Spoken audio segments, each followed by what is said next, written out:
Gender. All living beings have one, and Pokemon are no different.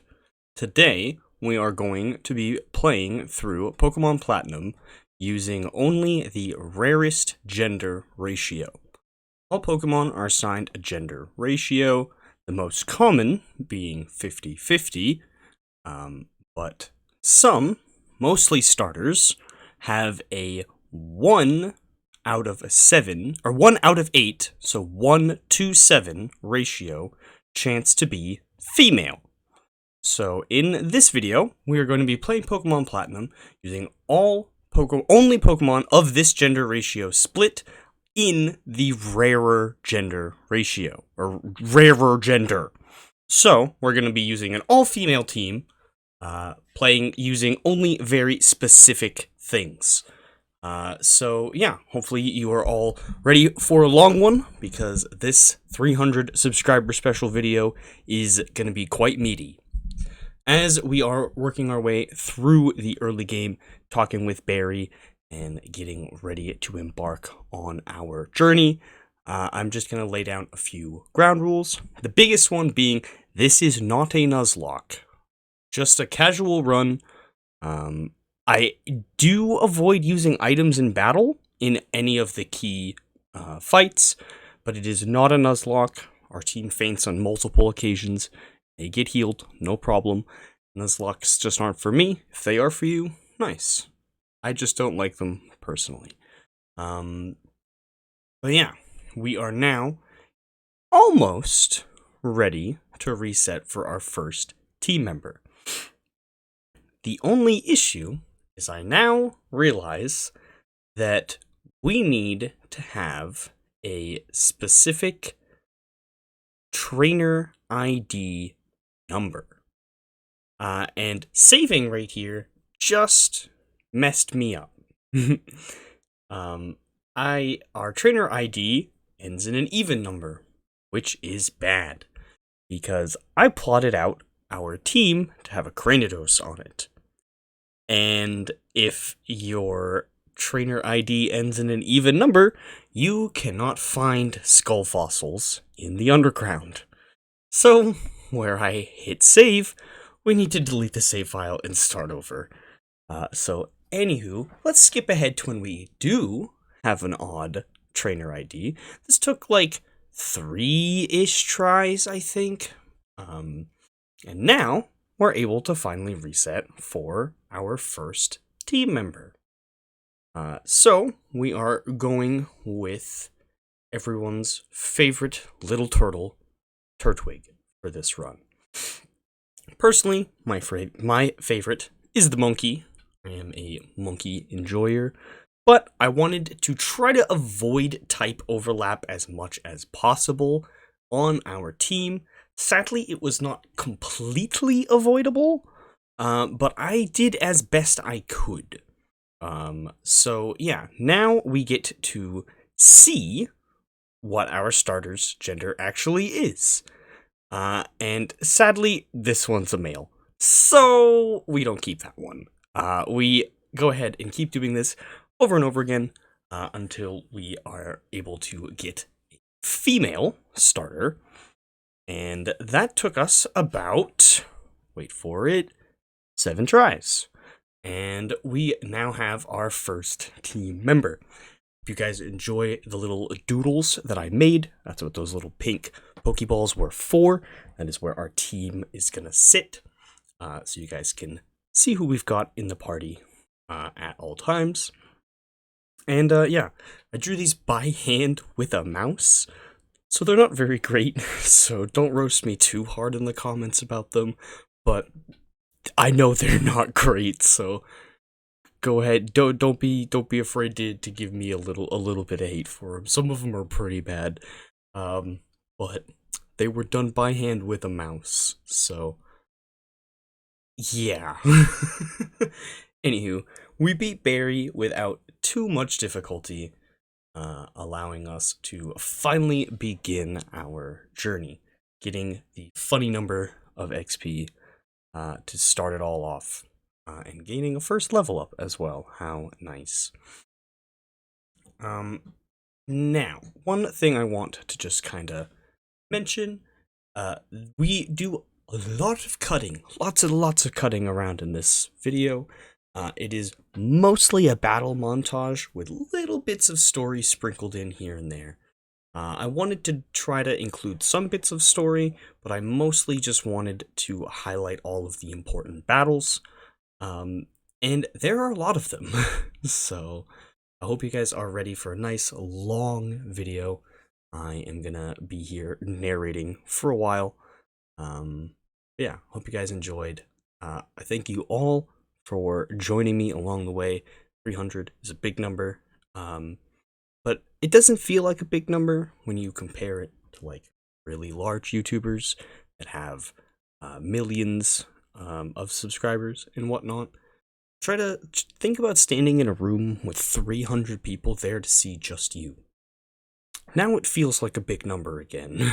So thank you all for supporting me along the way. Got plenty of wow, sorry, brain fart. I got plenty of content planned along the way. No signs of stopping anytime soon. And having a lot of fun with the streams. Gonna be getting back into doing a bit more videos as well instead of just streams. So if you've been missing the video content, that will be returning fairly soon. Following this big entry to the new year. Welcome to the new year, by the way. It took me a second, but I decided I do want to nickname the whole team. At the time, I had not planned out nicknames, so most of them were made up on the fly. So we end up naming Turtwig Flora, and she will be our ace throughout the whole game, pretty much. Very, very reliable, bulky turtle. We are now given the Pokédex, so we can properly begin our journey to fill the Pokédex, which we don't really do. We get pretty close, slight spoiler, but we don't actually fill the whole Pokédex in one run through. We weren't really trying to either. But we are now ready to head off and prepare for the world beyond. So let's go ahead and jump over to Jubilife City. Nothing too eventful on the first couple routes. Our next team member won't join us for a little while. We're going to be rocking it with just Flora for a hot minute. Anywho, Dawn and I bump into this weird looking guy, kinda shadily running around Jubilife. He tells us that his name is the Looker, sorry.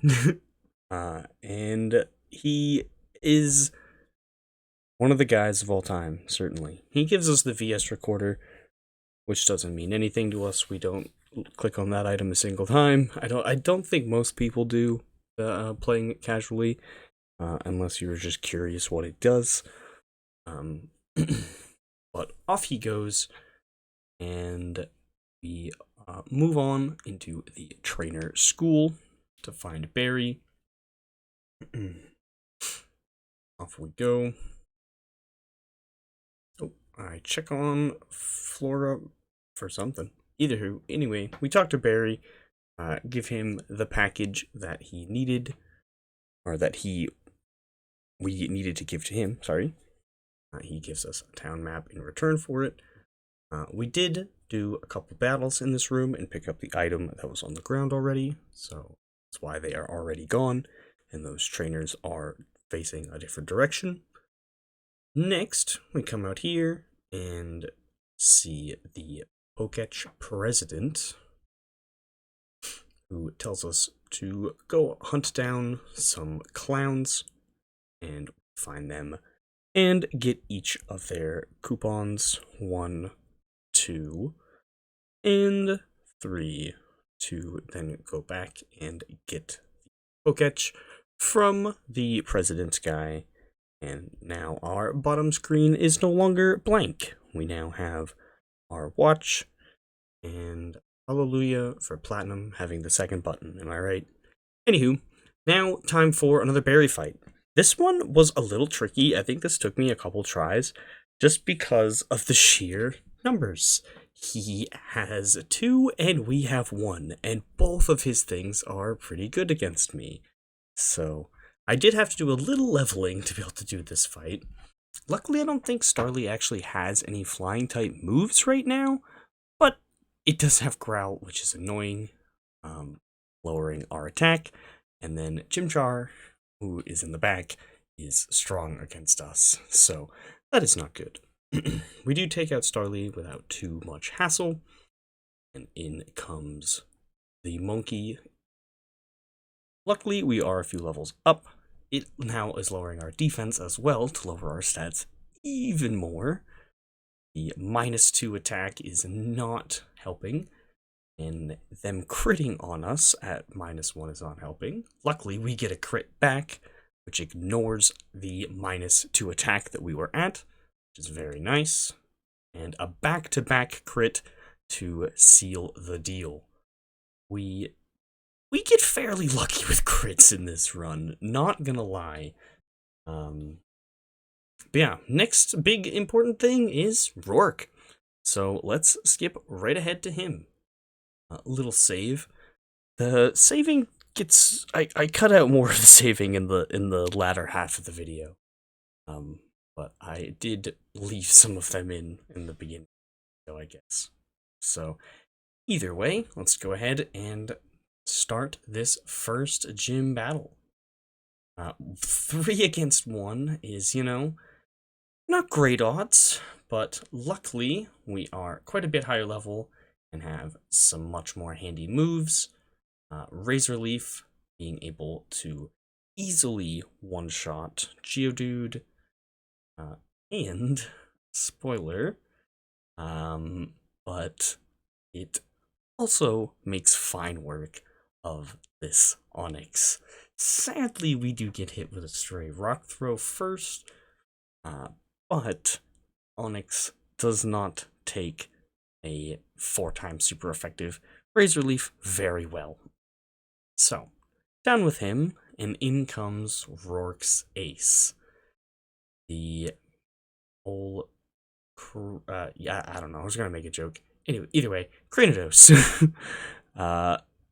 He is a little scary, and I want to go for Rock Smash to lower its defense first. Sadly, we did not get the debuff, and he goes for a potion while we go for another Rock Smash. Still no debuff. They go for a headbutt.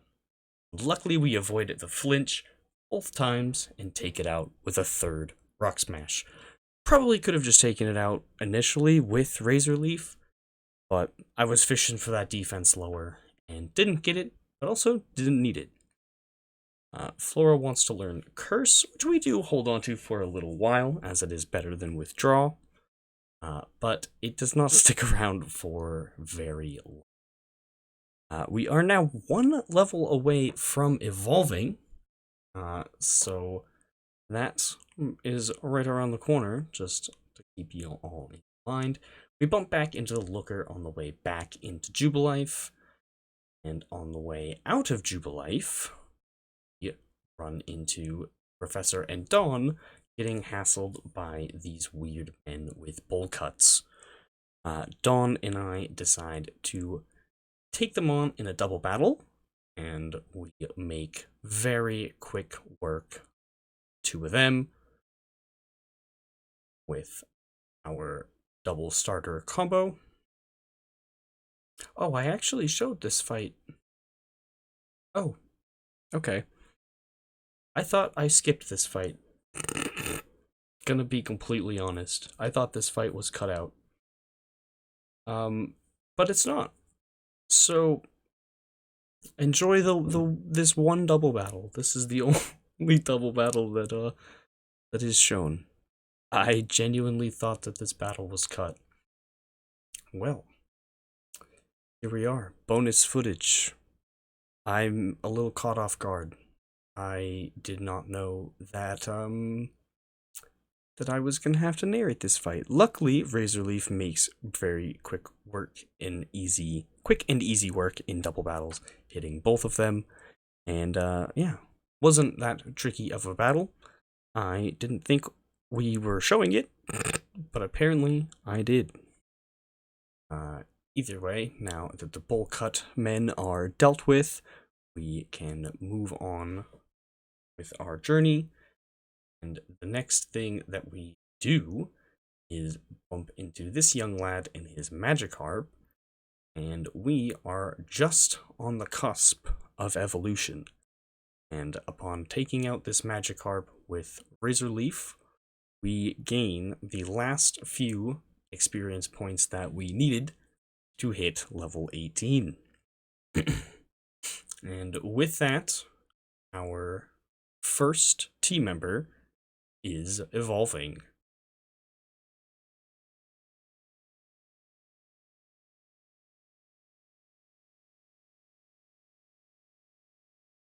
And there we have it, our Grottle.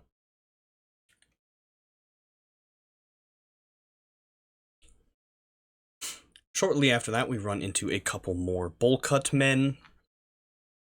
And these two we do not fight in double battle. We fight one-on-one and take them out pretty simply with Flora.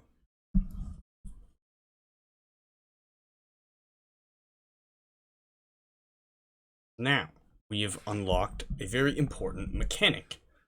We, from this guy, get the Valley Windworks key, which we needed for the story, but more importantly, for our team, we get honey.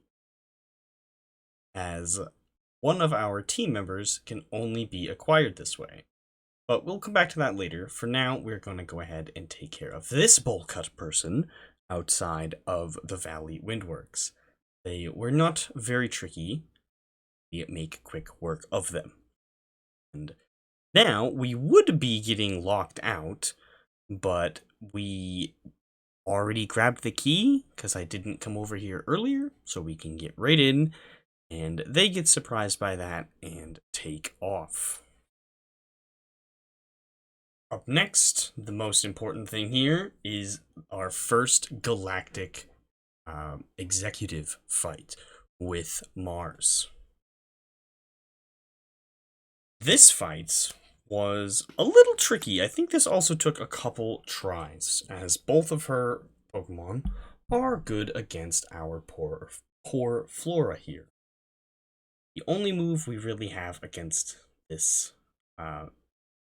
Zubat here is Tackle, as both of our other moves are not very effective against Zubat, and multiple times not very effective. So we pop a curse to get attack and defense boost. The speed lower doesn't really matter because we were already slower than them, so it's not a big deal. And then we take them out with a crit tackle. So very nice. At +1 from Curse. In comes Perugly, who is just very fast and hits very hard. So our slow, poisoned Grottle is not going to fare too well against that. But luckily, at +1 with a super effective move, we can do pretty solid damage. Sadly, it does live, and its berry heals it up a little bit, but we have just enough health to hold on through its feint attack and hit it with another rock smash to seal the deal, winning us the first important galactic fight. Up next, we bump into Looker again on the way out, and he goes in to investigate the place after Team Galactic has fled. He doesn't really find much, but congratulates us on all the same. Next, we prepare for our the next encounter for our team by slathering this tree with honey and saving our game. We now come back.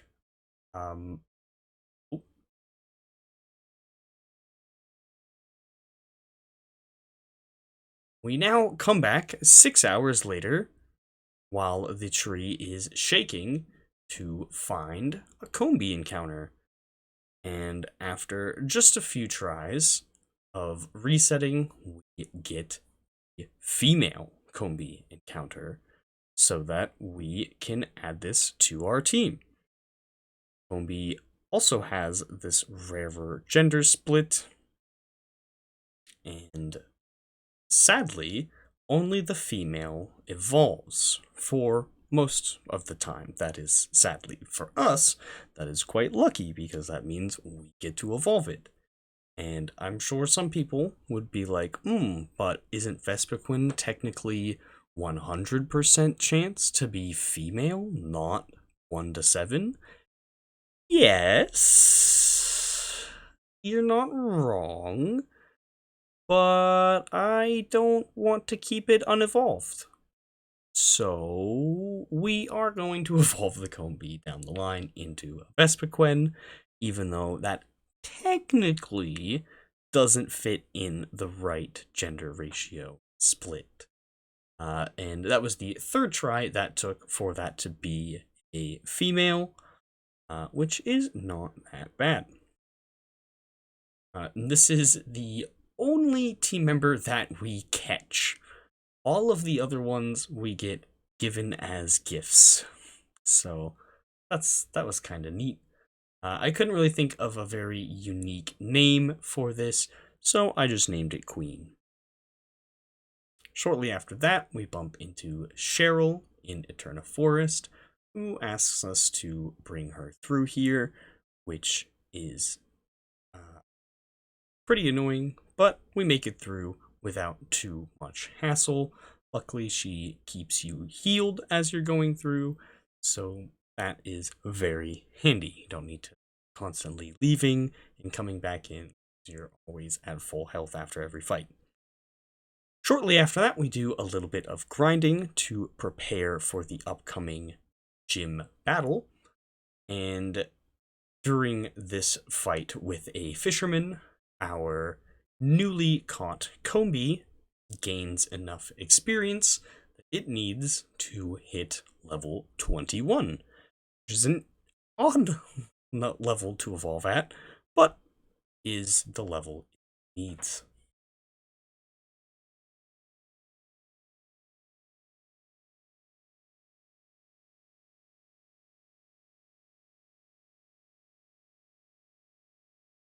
And there we go. Vespiquen. Technically not 1 to 7, but we'll count it. We'll let it slide. Soon after that, we bump into Cynthia, who gives us the gem cut, but we can't quite use it yet until after we get the next gym badge. There it is, HM01. So, where we now have a pretty decent counter to grass in the town of the grass gym. Oh, wait, before that, right, we need to get the underground explore kit so that we can go get a Cranidos fossil, which is very, very nice. I accidentally hit this button, didn't mean to hear his spiel. But yeah, let's go ahead and jump to underground. Move this up to the top, all that good stuff. And into the underground we go. Oh, that was weird. Anywho, we have our skull fossil now, so let's fight the gym leader using our nice new Vespiquen. Gonna be completely honest, this is about the best. This is Vespiquen's peak. It certainly was on the team. I don't know who invited it to the team, but it was there. Vespiquen didn't do much, not gonna lie. So yeah, don't don't expect it to be doing a whole lot more. Um, this battle, it was pretty solid. It was pretty solid in this battle. Um, that's it. Vesperquin did what was not the one, but that is its typing is largely to blame for that. Bug flying is one of the worst types that you can really have. So yeah, it's not got a great typing. Its moves are kind of all over the place in this generation. Um, and yeah, it's just bad. It's just bad. But it did good enough in this fight where its typing was actually beneficial, which did not happen often. So yeah. Yeah, it tried its hardest though. It certainly tried its hardest. Um, but we were able to take down Grandinier. Well, just a second. Hold on. Gotta wait for their ace to eat a berry. All the gym leaders' aces have berries in this game. But after just a few hits from Gust, Rose Raid falls without too much struggle, and Vespiquen doesn't do much else for the rest of the run. So, yeah, you did your best, Vespiquen. Thanks for your service. Um, Now onwards to some more bowl cut guy things. This one at the door is actually Looker in disguise. And go through this building and take care of all of the little lads with the bowl cuts. Care of them. The most important one, though, is another one of the commanders up at the top, Jupiter. And she was also pretty tricky. This fight also took a couple tries. She is the one I was actually thinking of. She is really annoying type matchup-wise. Luckily, we have Power Gem, but sadly, it's also got super effective moves against us. So, yeah, Power Gem does one-shot Zubat, which pretty helpful. But now in comes the dangerous one. Good old Scum Tank. Scum Tank is just a pain. Everybody knows that. Anyone who's played this generation knows this thing is a menace. Very clever use of Bug Bite there to remove its berry and take the effect of it myself, which came in handy a lot. Mostly just to keep it from healing. Being able to heal myself off of it was handy, but mostly only did that to remove its ability to heal.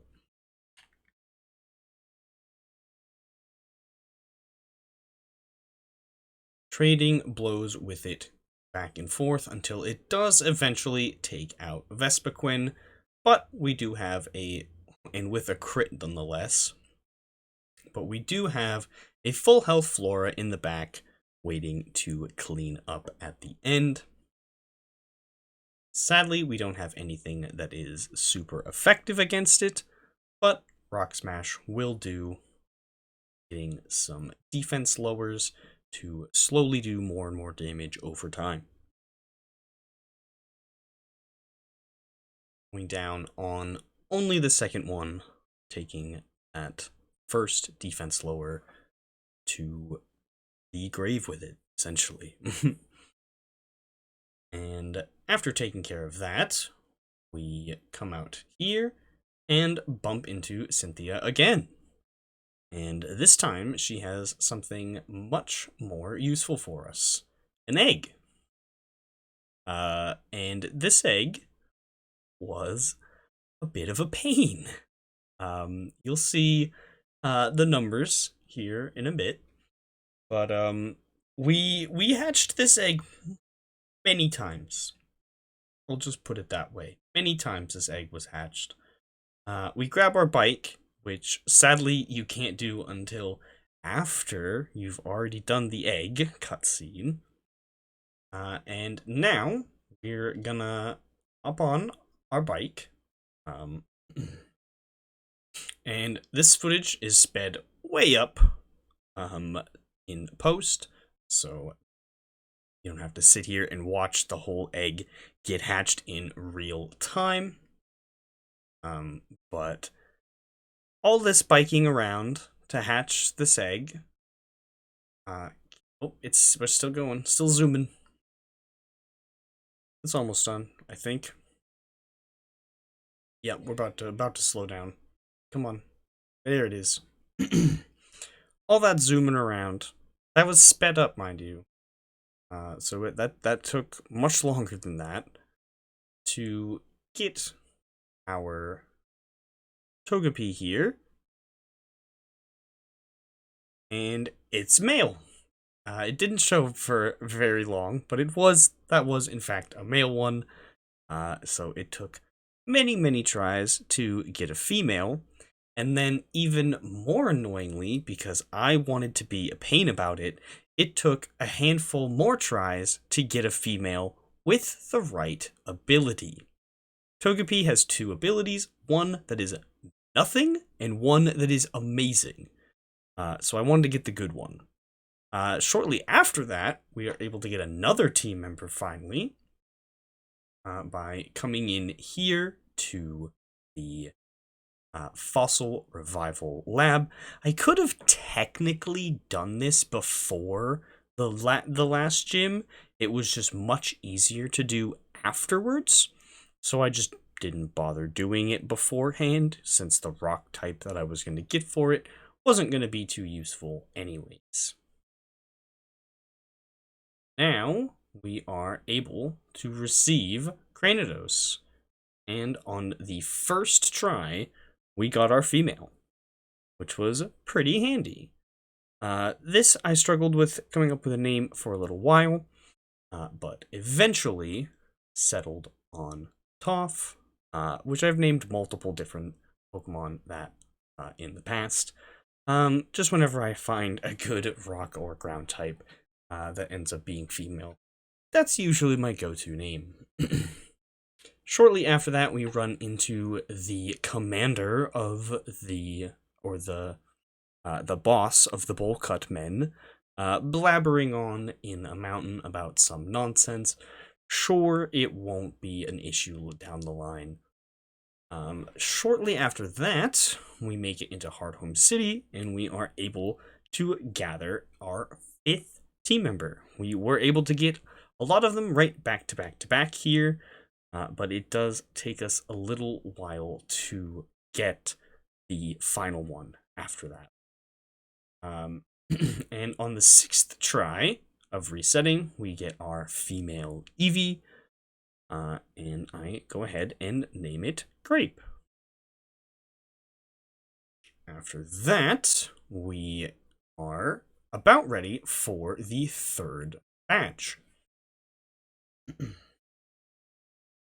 But before we are able to actually fight Fantina, we need to go find her in here at the contest hall. Luckily, we don't need to actually do a contest. We just need to come in here and talk to her, and then we can go and fight her in her gym. But real quick, we gotta talk to our mom. She gives us a tuxedo in case we want to do a contest, which we don't have any interest in doing in this challenge run, but maybe some other time in the future I could do a different run where we do have to do some contests. Who knows? But for now, all we needed to do was talk to Fantina, and then after that, we can head over to her gym and we can fight Fantina. So let's get this match underway.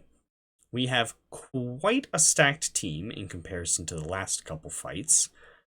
We don't need much of our team, though, as Flora is quite suited to take care of her whole team with just 2 moves. Luckily, we dodge that Will-O-Wisp to avoid getting burned, which would lower our attack. Sadly, we get hit with Future Sight, but we are able to take it out in one shot with Bite. And do have the XP share on Toph right now. Out comes Miss Magius next, which is her ace, so it does have a very does quite hefty damage to us with Shadow Ball, and takes quite hefty damage from us from our bite, but sadly does not get KO'd. Luckily, we are able to just barely hang on our own berry and finish it off with a second bite. And up next is her final Mon. I've forgotten. Oopsies. Let's see what it is. Real quick, Toph wants to learn Assurance, which is a little better than Pursuit. Is quite handy, given we're currently fighting a gym leader who is weak to dark type moves.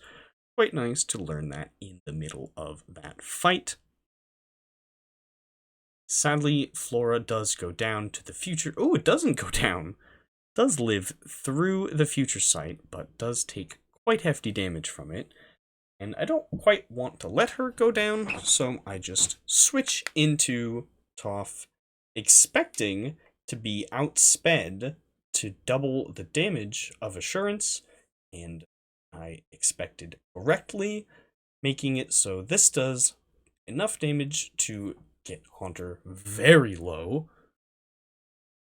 Fantina does sadly go for a potion, but that gives us enough time to its health again and finish it off with one final Assurance,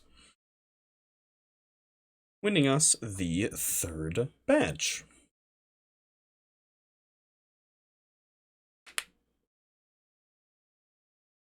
Up next, we are heading over to another berry fight. This one, I think, took a couple tries as well. Yeah. This one did take at least 2 tries. And mostly because of this Staravia. Now that it is evolved, it has Intimidate, which is annoying. So we lead with Queen, because Power Gem is a special move. And sadly, we don't really have much better right now. We do hit the Power Gem through the double team, taking out Staravia before it can get 2 out of hand, which is very handy. One of the other few times Vespiquen is actually useful. Up next comes in Monferno, which I leave in Vespiquen mostly because I don't expect it to do much, and I might as well try to hit it with Gust on the off chance I survive, which Vespiquen is pretty tanky on the physical side, but does take that Flame Wheel pretty well. It, I think, takes the second one pretty well also. Or not. I guess that first one must have been a low roll, and that other one was probably a bit of a higher roll.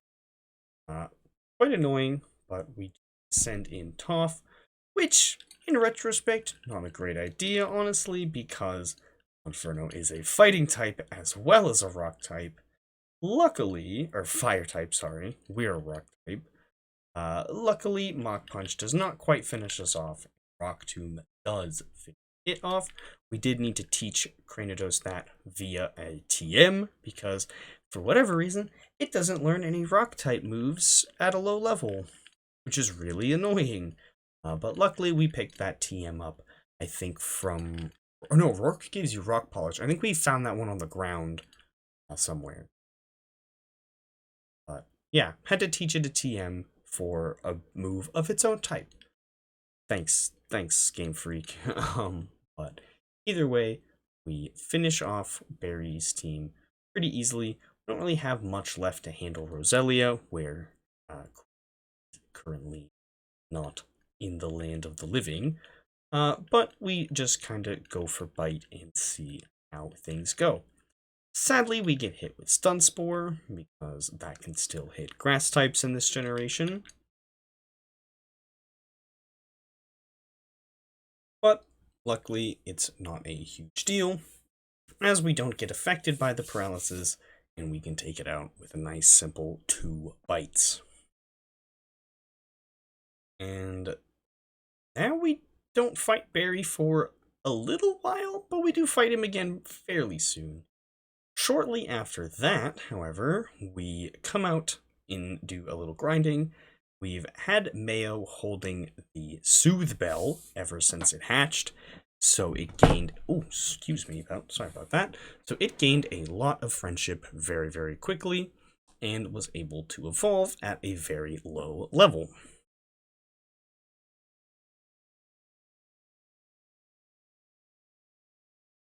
Giving us our second flying type and our only type overlap. I really tried to avoid it, but I also really wanted to use Vespiquen, even though it wasn't amazing. I wanted to give it a chance. And shortly after that, while taking out trainers in the upcoming gym, Flora also levels up to the level that it needs to evolve. I sadly pass on Leech Seed, as I feel like we're doing a pretty good job of taking care of things quickly.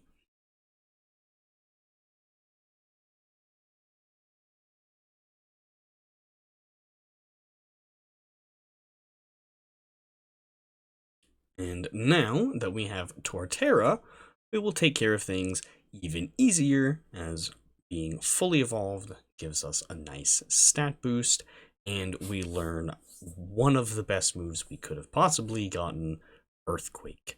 So it is time to ditch Curse and just go full damage. We don't need to wait for buffs anymore. We can just take care of things on the spot. Up next is the Maylene fight, and I'm fairly certain it wasn't that difficult now that we have Torterra. Metatite comes in first.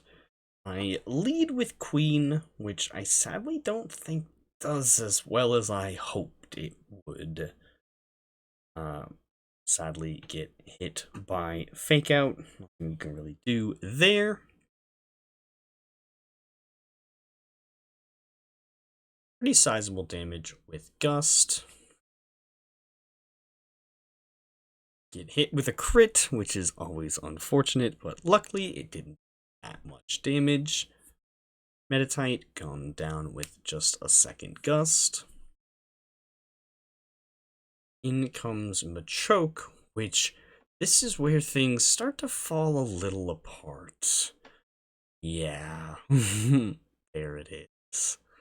So, sadly being 4 times weak to rock, we go down to a rock tomb very easily, even though we're quite bulky. And the rest of our team is not really leveled up, so now it's time for Flora to just take care of business. So luckily we have Earthquake now, therefore nothing can really stand in our path, and Torterra, being very bulky, does not take a whole lot of damage from things either. So we can just make very quick work of Choke with 2 Earthquakes, and Maylene's final Pokemon is weak to ground. So it is also not going to fare too well against Earthquake. In comes said Lucario, and it does hit us with a Drain Punch. It had not lost any health yet, so it doesn't gain any health from getting hit by Drain Punch, or for hitting us with Drain Punch, sorry.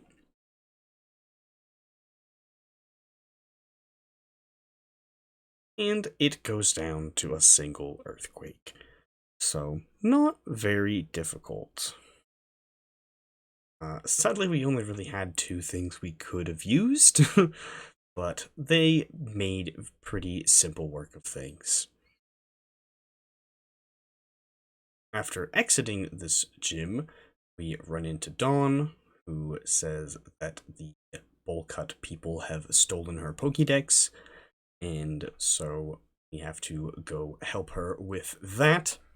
So here we are, finding two of them, staring her down.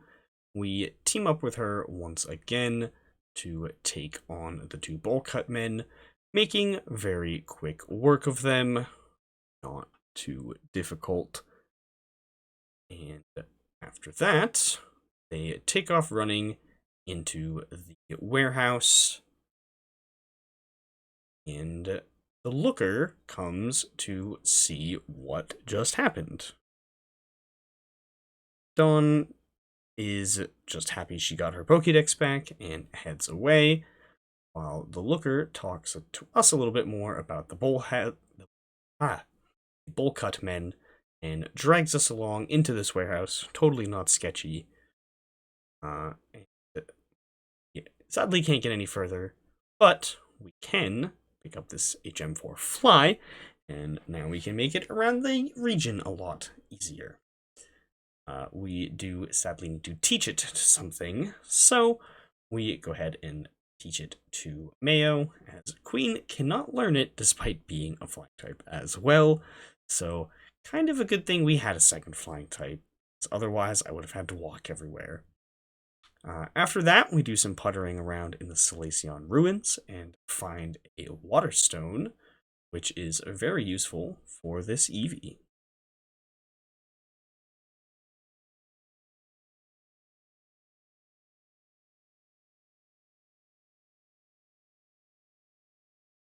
Vaporeon here becomes quite the MVP, handling quite a lot of fights. It's a very solid move pool. Shortly after that, on our way over to Pastoria City, we have another evolution ready to happen. We get our Cranidos to level 30, which means that it's time for it to evolve too.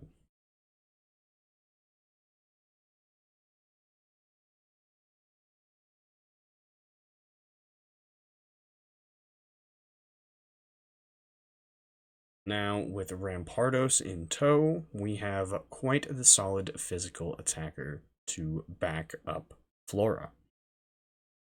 And up next, it is time for another berry fight. This one, I think, also took a couple tries. Most of the berry fights took a couple tries. He can be quite tricky. We do the same strategy as last time, of leading with Queen, going Power Gem,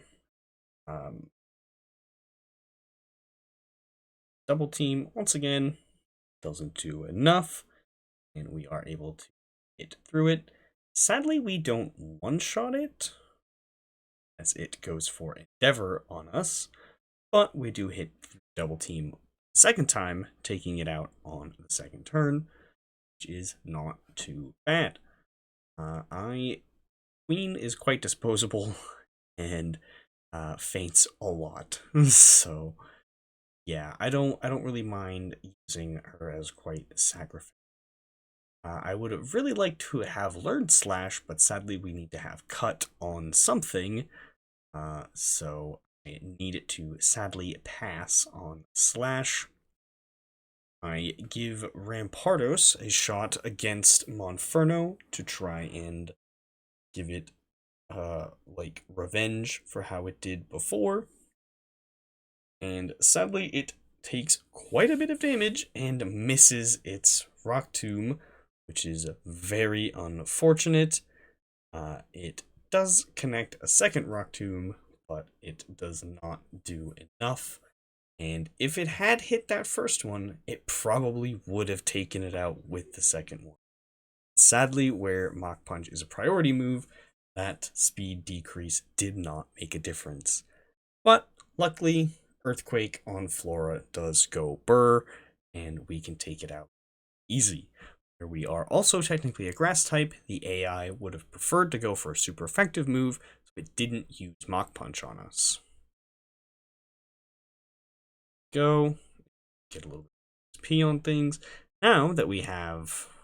Oh, never mind. Right. As I was saying, now that we have Earthquake, we can handle Roselia pretty easily. We don't need to hit it with 2 bites and hope that they work. We can just hit it with Earthquake, as its poison typing does not like that. And up next, all Barry has left is a water type against our already grass type on the field, so we can take this out pretty simply with Razor Leaf, which is the only grass type move we need and have available for the rest of the run. So, yeah, it will be like Razor Leaf. I certainly do. Anywho, there's Barry, and up next, we have to fight his mentor, the 5th gym leader in this game, Crasher Wake. I always go to say 4th, because even though I prefer Platinum, I did play Diamond and Pearl first. But either way, we send Queen in first to bait out Gyarados' Intimidate. I think this fight was pretty tricky and took a handful of tries. I presume my strategy is similar with Staravia. Yep, go for Power Gem because it's special and won't be affected by Intimidate lowering my attack. And luckily, we dodge the flinch on Waterfall. Pretty decent damage with Power Gem. We get hit with a second Waterfall. And luckily dodge the flinch again, hitting it with even more damage on another Power Gem. Wake does go for a Hyper Potion as we get off a little bit of that health healed back with Power Gem. Sadly, our time has come as we get taken out with Brine. I didn't really feel like switching anything out. I figured it would just be better to leave it in and let it go down naturally. But now, Mayo can actually do something, so we send it in and go for Yawn. And luckily, we dodge the flinch there.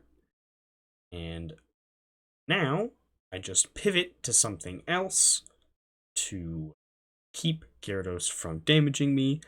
I didn't realize this at the time, but I do realize this now in post. I probably could have taken this thing out with Grape here because I don't think it could have damaged Grape. Unless it knows Ice Fang, which it might. But there's another trainer that has a Gyarados that couldn't damage Grape at all because all it had was water type moves, and Grape's Water Absorb made it completely immune. Anywho, back into Mayo, we go for Ancient Power. Sadly, Gyarados wakes up pretty quickly for Waterfall. Luckily, we dodge the flinch and heal up with our Citrus Berry, going for another Ancient Power, hitting a crit on it, and taking Gyarados down. In comes Floatzel, as we go ahead and switch to Toph. I'm not expecting it to do much. I just wanted to get Mayo out of there. I try to go for Rock Tomb to lower its speed, but sadly we don't get one shot, and we do hit the Rock Tomb. Oh, I thought we got one shot. We do lower the speed. Sadly, it has Aqua Jet, so we can't do that a second time as priority moves. However, the 1 speed lower is still quite handy, as now we can switch into Flora. Sadly, it wasn't handy enough, as this thing definitely has Ice Fang and takes us down very low with the times for effective attack. Luckily, we don't get frozen or flinched, and we are able to take it out with Razor Leaf. Sadly, we're not quite done, as he does still have Quagsire, but luckily, E is times 4 weak to us. And Quagsire is not known for being very fast, but we are able to outspeed it and take it out with Razor Leaf without any hassle. And there is another gym badge obtained.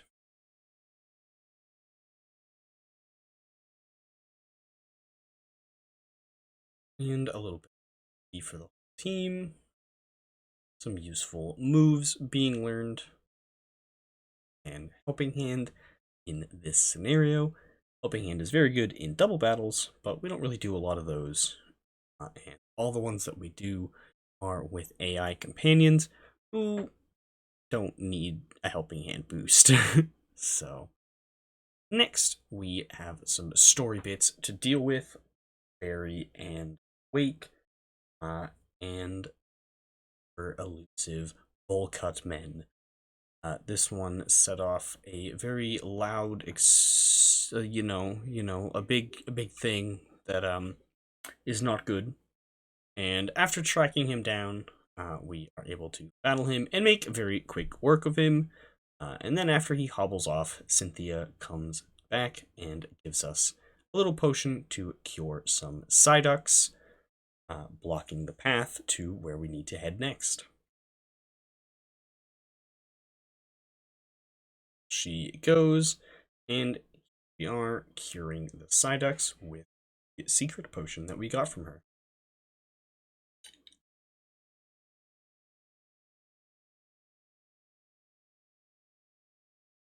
After that, she comes back to let us know that she's glad we were able to find where we need to go, and gives us something to relay to her grandmother here in Celestic Town. Make it to after battling our way through the fog. We find another bowl cut man hanging out right here outside of a cave, and we get of him quite easily. We're heading into the cave and running into Cyrus, the big boss man, once again. This time, he's ready for battle.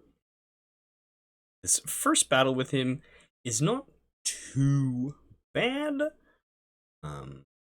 So let's see how it goes.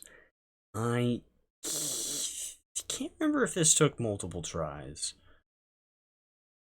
but he leads with his Sneasel Flora, which is not great for us because that is 4 times super effective against us.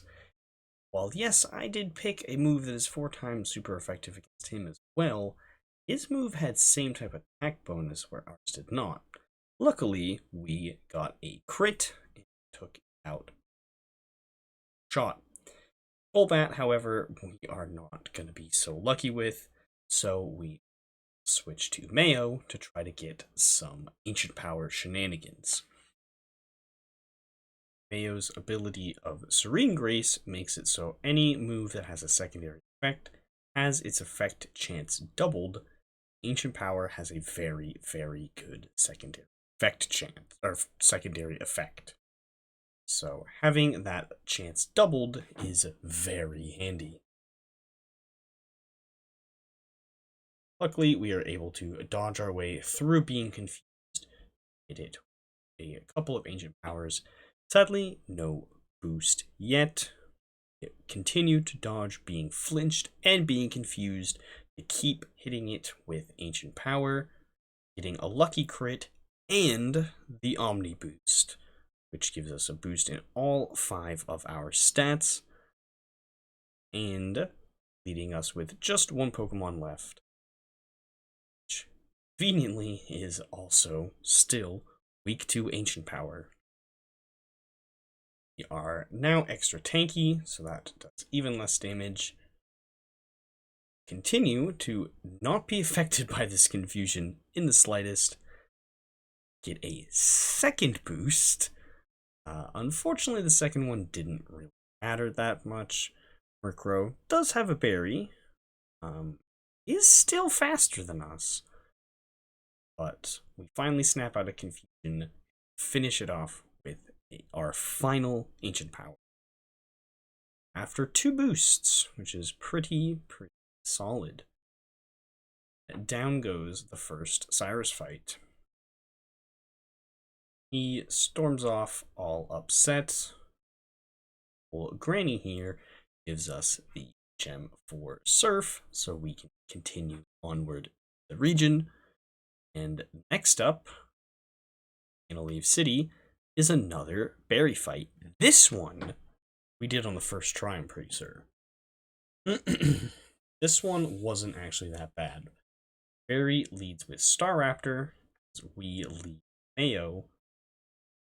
Doesn't matter, or doesn't mind Ancient, or the Intimidate, as we're going to be hitting it with Ancient Power, which is a special move. Staraptor goes for its patented double team. It misses its takedown as we hit it with another Ancient Power, getting it down to 1 HP as we get a boost. It misses another one, as sadly we miss Ancient Power as well due to it using double team. It finally connects a takedown and takes down itself with the recoil damage. We don't hit anything because there's nothing hit. This Heracross, I think, was a little scary. Yeah, it outsped us even with boost and did pretty hefty damage to us, as the fairy type does not exist yet. So our Togepi family is still normal type. Luckily, we hit a crit on a +1 with Fly and take out Heracross before it is able to be a menace. Up next comes Infernape, which is probably going to just take us down with Mach Punch, but I'm going to try to go for a Fly. Sadly, it takes us down with Brick Break even, as it doesn't even need... Oh, we actually live on 1 because of the boost. Never mind. It tries to go for Mach Punch on us, but sadly we are in the air, are able to hit it with Fly on the following turn, bringing it to about half health. We now go down to Mach Punch, as we're lower health game for a priority move as part of the AI. We go ahead and send in Flora, as Earthquake is going to do a lot of damage. Sadly, it is faster than us, so it does hit us with a Flame Wheel. Does not burn us, and he will not survive Earthquake as well as we survived Flame Wheel.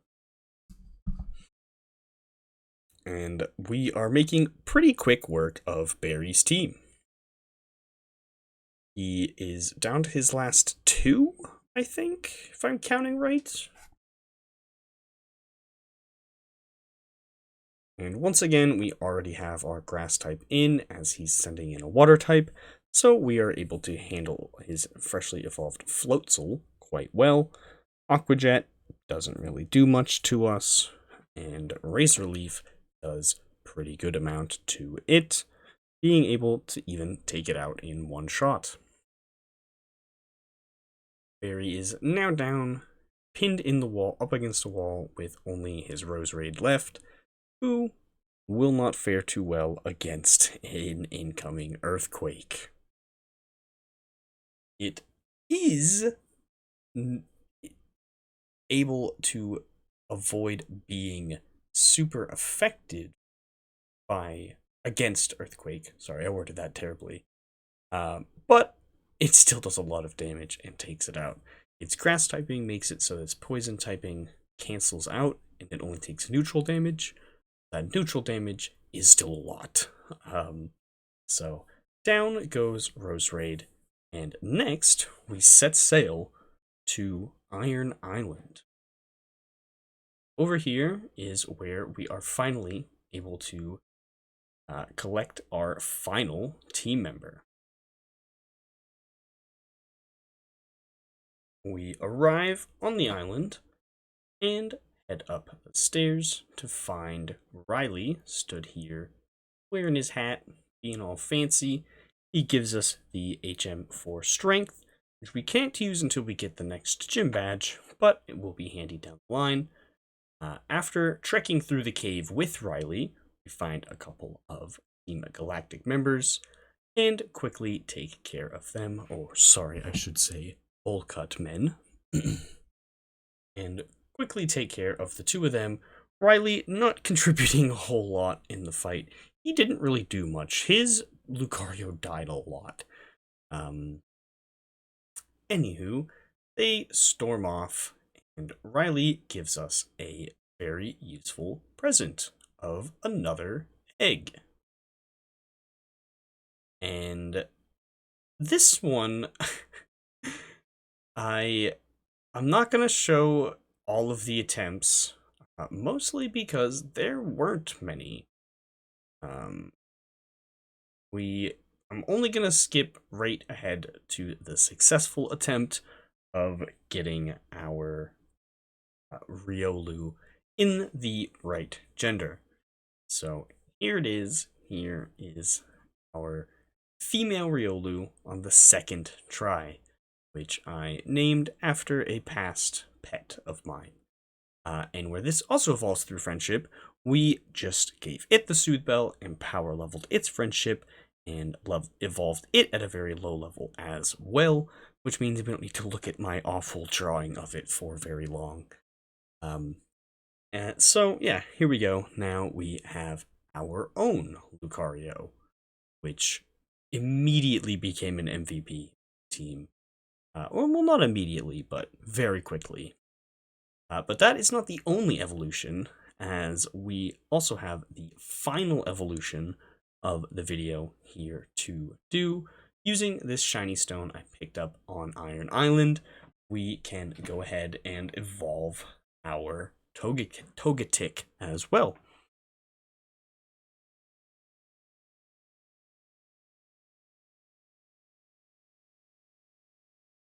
Giving us our completed team with Togekiss, which our team does involve or does contain half of Cynthia's team, but don't worry about that. Worry about this Byron fight. We are now what?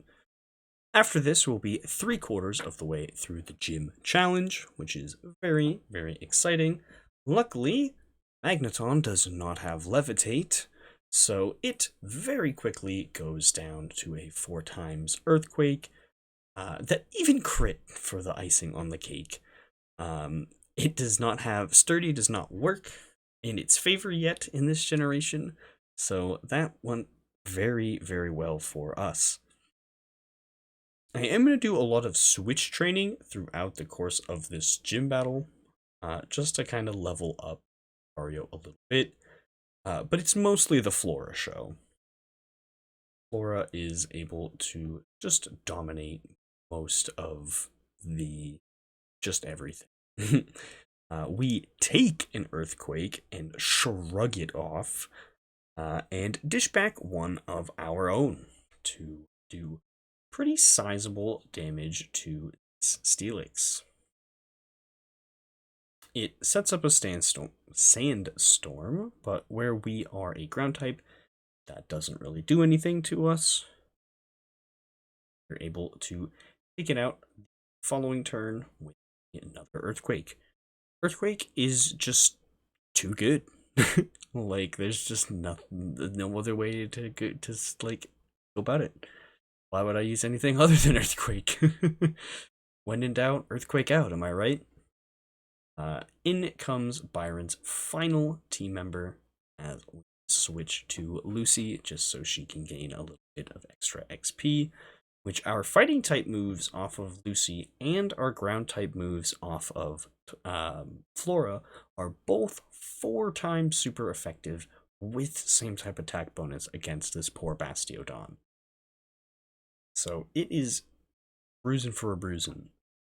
Unfortunately for us, though, it has Iron Defense to boost its defenses even higher, and this Sandstorm is boosting its defense as well. Or is that only its special defense? That might only be the special defense.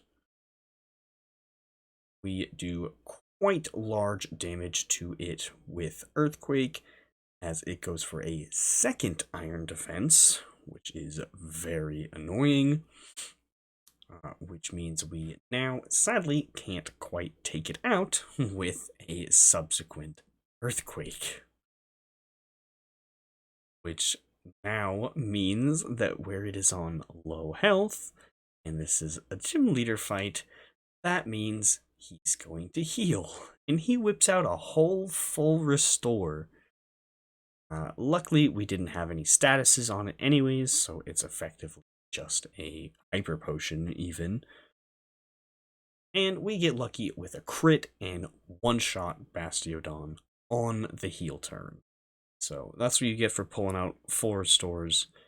You just get crit on. As I said at the beginning, crits were very common this run. Shortly after that, we are hanging out with Barry, Dawn, and Professor as another big loud bad thing goes off over at one of the lakes.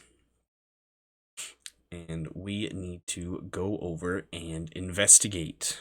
We need to check on all of the lakes to make sure they're all okay. But first, we gotta head over to the site of what just happened. So after taking out all of these bolt cut men in the area, we are able to go into the little cave here and encounter the final commander, fought yet, Saturn. This fight I think we did in one try. This fight wasn't too bad. Mostly because our team is pretty stacked at this point, where some of the earlier fights we were still kind of just scraping by. But now we are able to put up a fight a bit better. So Lucy here still can't quite put up a fight, so she needs to be switched out to somebody else. But the rest of our team is quite strong and can do quite good work here. Air Cutter, not going to do much to us, but the new move that I picked up, Zen Headbutt, going to do pretty good damage back. Very, very nice. This move is probably here for coverage against fighting types, but there's so many poison types in a lot of the evil team fights in about any generation that it is good against those as well. We continue to switch train Lucy here just until she's able to hold her own, which once she does wonders for us. Bronzor is a tough one because it's got the steel typing, which has 3 weaknesses.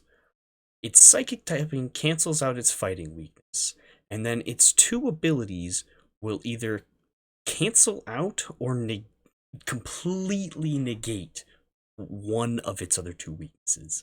Its heat proof ability makes it so that it doesn't actually take boosted damage from fire type moves, and its levitate ability makes it so it's completely immune to ground type moves. So you never know with Bronzor or Bronzong which one, fire or ground, is going to be not actually worth it. So that's why I didn't use Earthquake here, was there was a solid chance it just had levitate and it wasn't going to do anything. So I stuck it out with Bite. We got a lucky crit at one point, and it worked in the end. In comes Toxicroak at the end. I do go for some little bit more switch training because I just can't help it.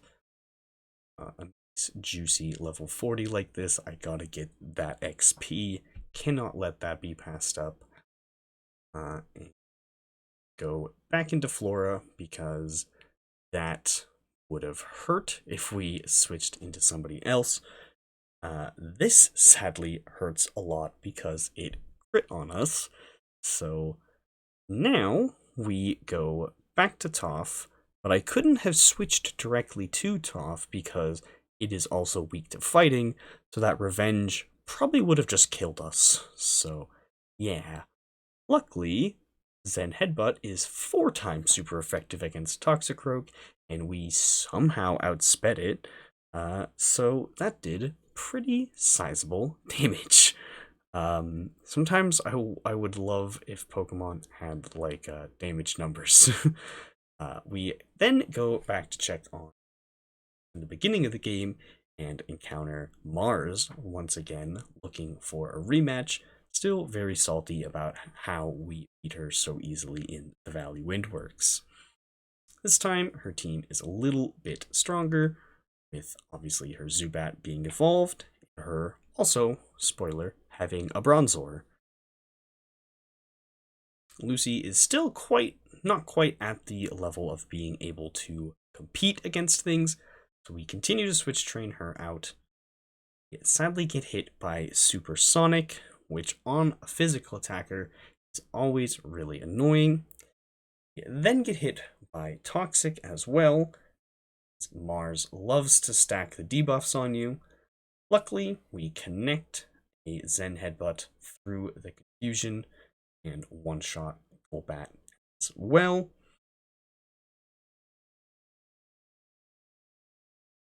Learning a move that's not very useful, so skip out on that.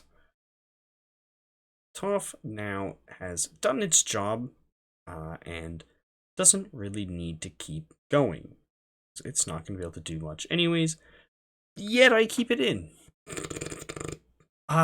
For assurance, which is resisted in a way by Bronzor in this generation. Steel resists dark, so it only takes neutral damage from this. I probably just felt that Toph wasn't going to do anything else and could have just gone down. I probably should have switched out, but I decided to just let it stay in and slowly go down. I don't know what I was thinking, but either way, you slowly get whittled down by this, mostly by the toxic poison. Not even the Bronzor isn't what's killing us, it's the toxic. We somehow live on 1 health. I now decide it's a good idea to switch out. Nope, I just go ahead and let the toxic take me out. Do snap out of the confusion just in time to get a lucky crit, doing extra damage, ignoring its defense boosts. But we do go down to extrasensory, even though if it hadn't hit us with an attacking move, we still would have gone down to the point. Anyways, we send in Vaporeon next, who has not quite learned anything too great. We do have Surf, which is very nice, mostly just for the fact it's a special move, so all those iron defenses it used are pointless to a special move hitting it. Next in comes Perugly, which we don't have a rock type to survive its attacks, but I send in Queen for whatever reason. I guess just to make her feel included. It hits us with Fake Out, as it does. Oh, I see. I send in Queen to steal its berry with Bug Bite. That is why I sent in Queen. Sadly, we don't keep Bug Bite too much longer, because it was quite handy. I go for Power Gem now. I mostly just wanted to remove its berry. Probably should have kept going for Bug Bite. Now we get put to sleep, so that's just lovely. Do I stay in? Oh, God, why did I let this fight be so boring? Anywho, we get taken out being asleep. We can't really fight back at all. So Perugly very quickly takes us out. And now I'm very tired of this Perugly by this point, and figure we can just let Flora finish it off. Rock Smash should do almost the job. Sadly, that 40 base power and no stab bonus is really hitting us. But we are able to take it out on the second attack. Probably should have just gone for Earthquake in the first place, but oh well. Sometimes I just like to go for super effective attacks when I probably should have just gone for a neutral attack instead. Next, after a long trek through the mountains and through the snow, we make it to Snow Point City, which means another gym battle. So now we are fighting this trainer here. I'm not going to say her name. We have two Pokemon that are very good here, being Toph and Lucy, being Rock and Fighting Steel. Lead with Toph. Lucy, by this point, I think, is actually strong enough to fight in this battle, and I think does a lot of the cleanup. We do lead with Toph. I don't let it stay in here because I obviously don't want to be hit by Earthquake. We've been using Earthquake the whole game. We know how strong it is. Piloswine probably has Earthquake, so we go ahead and switch into Grape, take it out with Surf, which I have also by this point taught Grape Shadow Ball through TM so that it has a bit more coverage. Very, very solid move. It's good to have. Up next is Abomasnow, and we don't have any fire types, so in goes the Steel type is our next best bet. Sadly, we still take chip damage from the hail, but this was our best option that wasn't also weak to part of Abomasnow. Rampardos is strong against its ice type, but weak against its grass type. Vespiquen and Togekiss are strong against its grass type, but weak against its ice type. So we had to settle for Lucy instead, which is able to do solid damage with Aura Sphere. Sadly, not quite enough to finish it off in one hit, so it does get off a heal on us. But we are able to do nice damage on the follow-up turn, or on that healing turn, and take it out on the following turn. Luckily, Abomasnow is not very fast, and Lucario is quite fast, so we're able to outspeed it even being a couple levels lower. And then lastly is her ace, very annoying Frostlass, which luckily we also have, we're not relying fully on Aura Sphere, and we also have Flash Cannon. Oh man, on top of its snow evasion, or its evasion boosting ability, it also has Double Team to further raise its evasion, which it does successfully do multiple times, as we keep missing with Flash Cannon. But we don't miss forever, as luckily, after it set up final Double Team and got its evasion to max, we connect through all of that max evasion boosting with a Flash Cannon and think take it out. Correct. We do take it out in a single hit through max evasion. It was essentially +7 evasion because of its ability as well, and we still connected through all of that. So, evasion boosts, not that great. After that, we use Rock Climb to come up here to the final lake. See, Barry has just been defeated by Jupiter, which means luckily we don't need to fight her. But sadly now Barry is feeling all down in the dumps as he has just lost to a Team Galactic commander. We chat with him to make sure that he's feeling okay, and he seems to be his same Barry self, a little down in the dumps, but he's not given up hope. After that, we head back to the warehouse in Veilstone, and now we have the storage key from the looker, and we're able to go through this massive place here, and we infiltrate a swarm of the bowl cut men, getting a lecture by their boss, the big bad Cyrus, and we just kind of sit in the back with Looker kind of peeking in on the meeting as we prepare for another battle with Cyrus. The second of 3 battles with him, and this one's not too difficult. I think we did this one on the first try. So let's get on with that battle with Cyrus that I've been hyping up.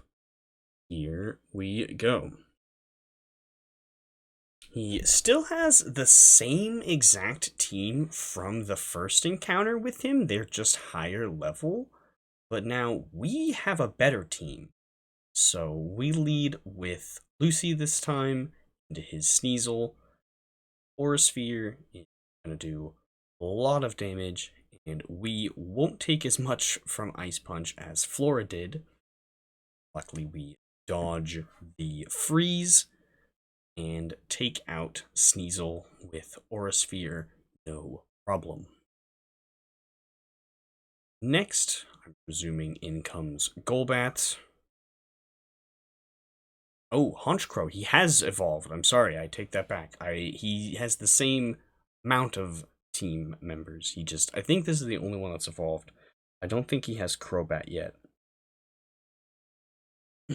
Which, this would have been a really nice chance to use a fairy type Togekiss, but sadly, as I mentioned, this is only Generation 4. That type does not exist yet. So, unfortunately, Togekiss is still only normal type, but we have a rock type that we can Rock Tomb with to large amounts of damage and lower the speed. Sadly, it triggers the berry because this is his ace. But now that we lowered his speed, we can outspeed him and hit him with another Rock Tomb, and this one will finish him off.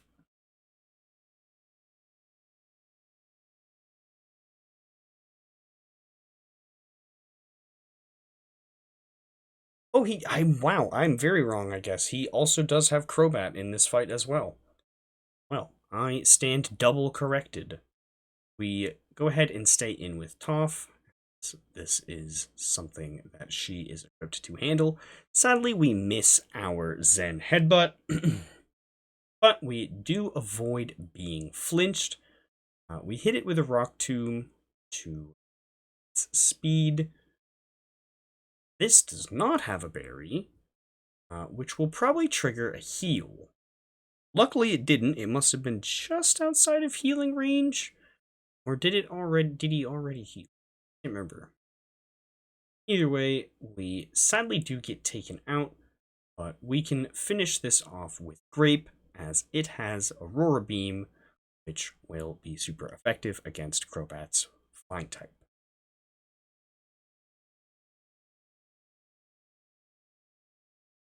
And there is the second Cyrus battle done. And now we get given quite the gift from him. We don't use it, but he does give us a very nice gift for defeating him, the Master Ball. We don't use it. I'm gonna spoil that, but I always just found it strange that you get it from the bad guy this generation. Up next, somebody else wants revenge in Saturn.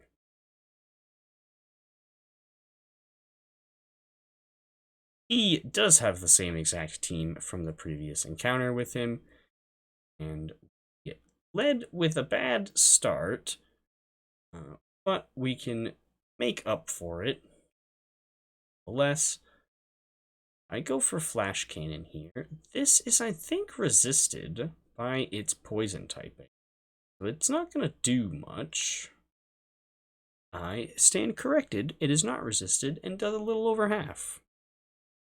We sadly get hit by a crit air cutter, but we're able to take it out with a subsequent flash cannon on the following turn, which is very, very nice.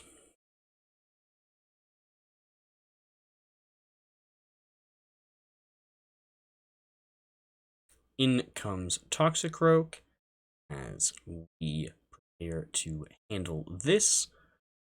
Go ahead and switch into Flora to take it out, presumably with Earthquake. And lastly will be his Bronzor. Oh, it has X Scissor. I forgot about that since I recorded this section. We go ahead and hit it with a nice Earthquake, which does sizable damage, taking it out in one hit. And all that he has left is Bronzor, which is just tedious to handle, isn't difficult, it just takes a little while to whittle them down. Luckily, we learn Crunch, which gives us a nice upgrade to Bite, do a lot more damage. And in a very good timing as well, this gives us something to fight this Bronzor with that is a little bit better. This should be a Bronzong, I'm fairly certain, but not going to question it. I should have just tested or looked up to see if this guy had Levitate or not, but we just take it out with Crunch anyways, because it does get the job done.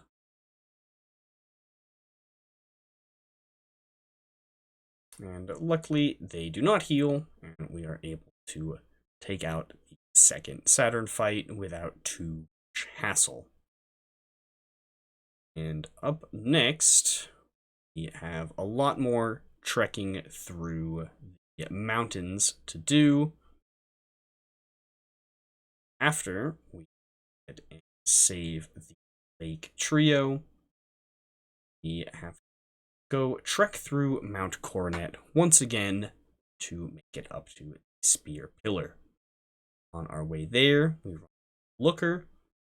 Tells us that this spot here was once blocked by a painting, but now it's open. So we are able to go into here to make it up to the peak to find Cyrus and his goons. He also gives us the Black Flute. That's not too useful. Anywho, up on the top of Spear Pillar, we make it past that double battle at the start and prepare for another double battle against two of the commanders when Barry comes rushing in to get his revenge against Jupiter. Join us in this double battle, which is kind of nice, kind of not in the same way. The one thing that's nice about these double battles is if you don't care about the teammate, you can be a little reckless. And spam moves like Earthquake and Surf, which will hit the teammate, but it isn't your Pokemon in the second slot. Either way, they lead with double Bronzors. They also have the double Golbats and then their respective Purugly and Scumtank. I decide that Mayo is not the option to be fighting these with and just go into Flora. They set up double screens, so we're going to be doing reduced damage from just about everything, which is lovely. Luckily, both of them targeted Barry and not us, so we were able to get a nice clean switch. Barry is just persistent with his Body Slam. It's not really doing much, so we're going to try to go for Crunch, which gets a defense lower, very handy. Allows us to do extra damage and take out this Bronzor even faster. I probably should have tried for an Earthquake, but there was a very, very large chance all it did was kill Barry's Munchlax and not them at all. So that wouldn't have been fun. Luckily, we do very nice damage to this Bronzor, where we had the defense lower on the previous turn. I probably should have been trying for Razor Leaf, because Razor Leaf has a boosted crit chance. The crits and hits both enemies. Probably would have done pretty good damage if it got a crit. But either way, we just go for Crunch to take out that Bronzor. We do still have to deal with this other one, but now we will have something else sent in. This was on Jupiter's side of the field, I think. So we do have the chance of Skuntank coming in. Sadly, it does. But we can just use Earthquake, and I don't really care about Barry's Munchlax. It soaked the damage from that poison jab, and then we can just use Earthquake, which might hit Bronzor too.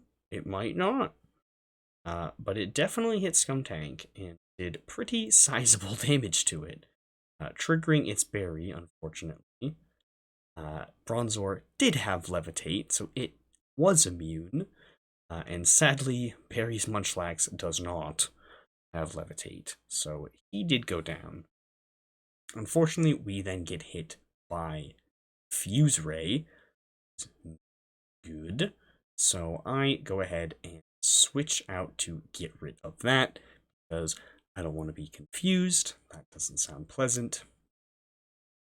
Infernape goes for a close combat on Skuntank, taking it out at the cost of both of its defensive stats being reduced, which is very handy.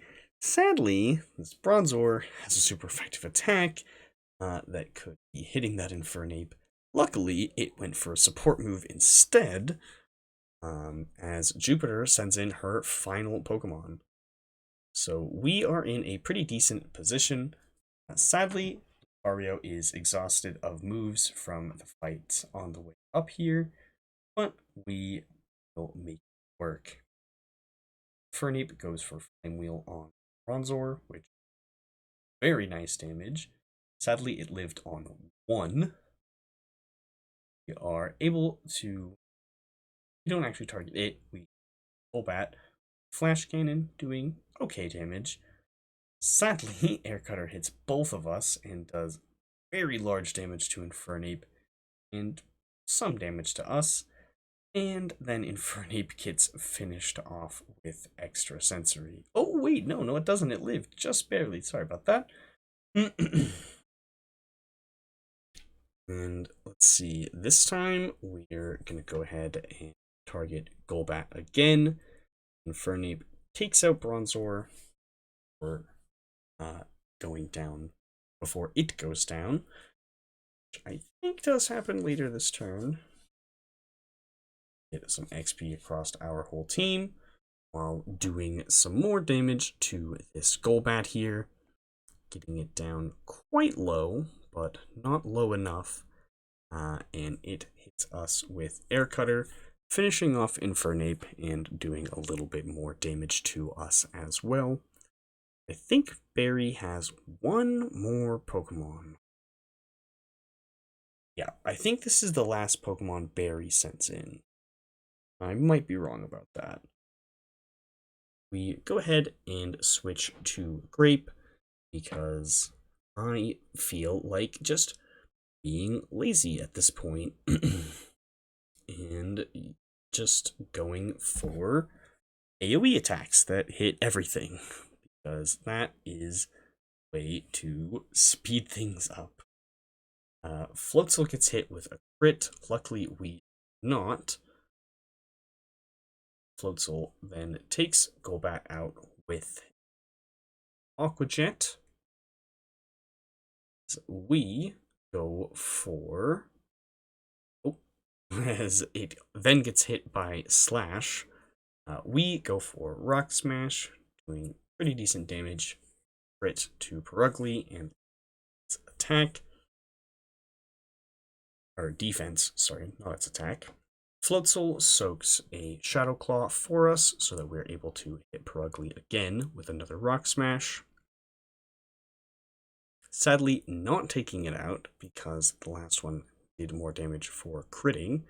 Did lower its defense again, though. Oh, Barry does have more Pokemon. Okay, I wasn't sure. Heracross comes in and goes down very quickly to Aerial Ace. Oh, luckily it did hold on just long enough to hit Perugly with Brick Break, finish it off. As Mars is left with her final Pokemon, being another Golbat. Luckily, our Pokemon on the field knows an Ice-type move, so we are in a pretty good position to take care of this Golbat, and as soon as we finish this battle, Barry gives us a heal. So, his Heracross goes down, sadly, and we get hit by a crit, which does a pretty good amount to us. We won't survive another crit, but luckily, he won't survive another attack either. Staraptor comes in and hits him with Intimidate. We are going to go for another another Aurora Beam. Staraptor soaks that Confuse Ray so that our Aurora Beam can hit Golbat and finish it off with a crit even, which we didn't need, but got just to rub it in Mars's face. But there, now we have that Commander double battle out of the way. Pretty tough fight. I can't remember if it took multiple tries or not. It probably did. But luckily, after that, Barry goes ahead and gives us a full heal, which is very, very needed. And now we have to listen to Cyrus babble about all of his nonsense and this whole other world. And he uses the red chain to summon essentially Satan. Dialga and Palkia are both their like energies are both used, and they are both pulled to this corporeal realm to make like a rift in space and time, which is the distortion world, essentially. We easily could have gone back and battled these two at the end of the game, but I felt there was not really any sense of doing that. So, yeah, they just kind of sit there. After that, the three lake spirits join together up here at the top of Mount Coronet with us to help us out against Cyrus. And they start spinning around on the top screen there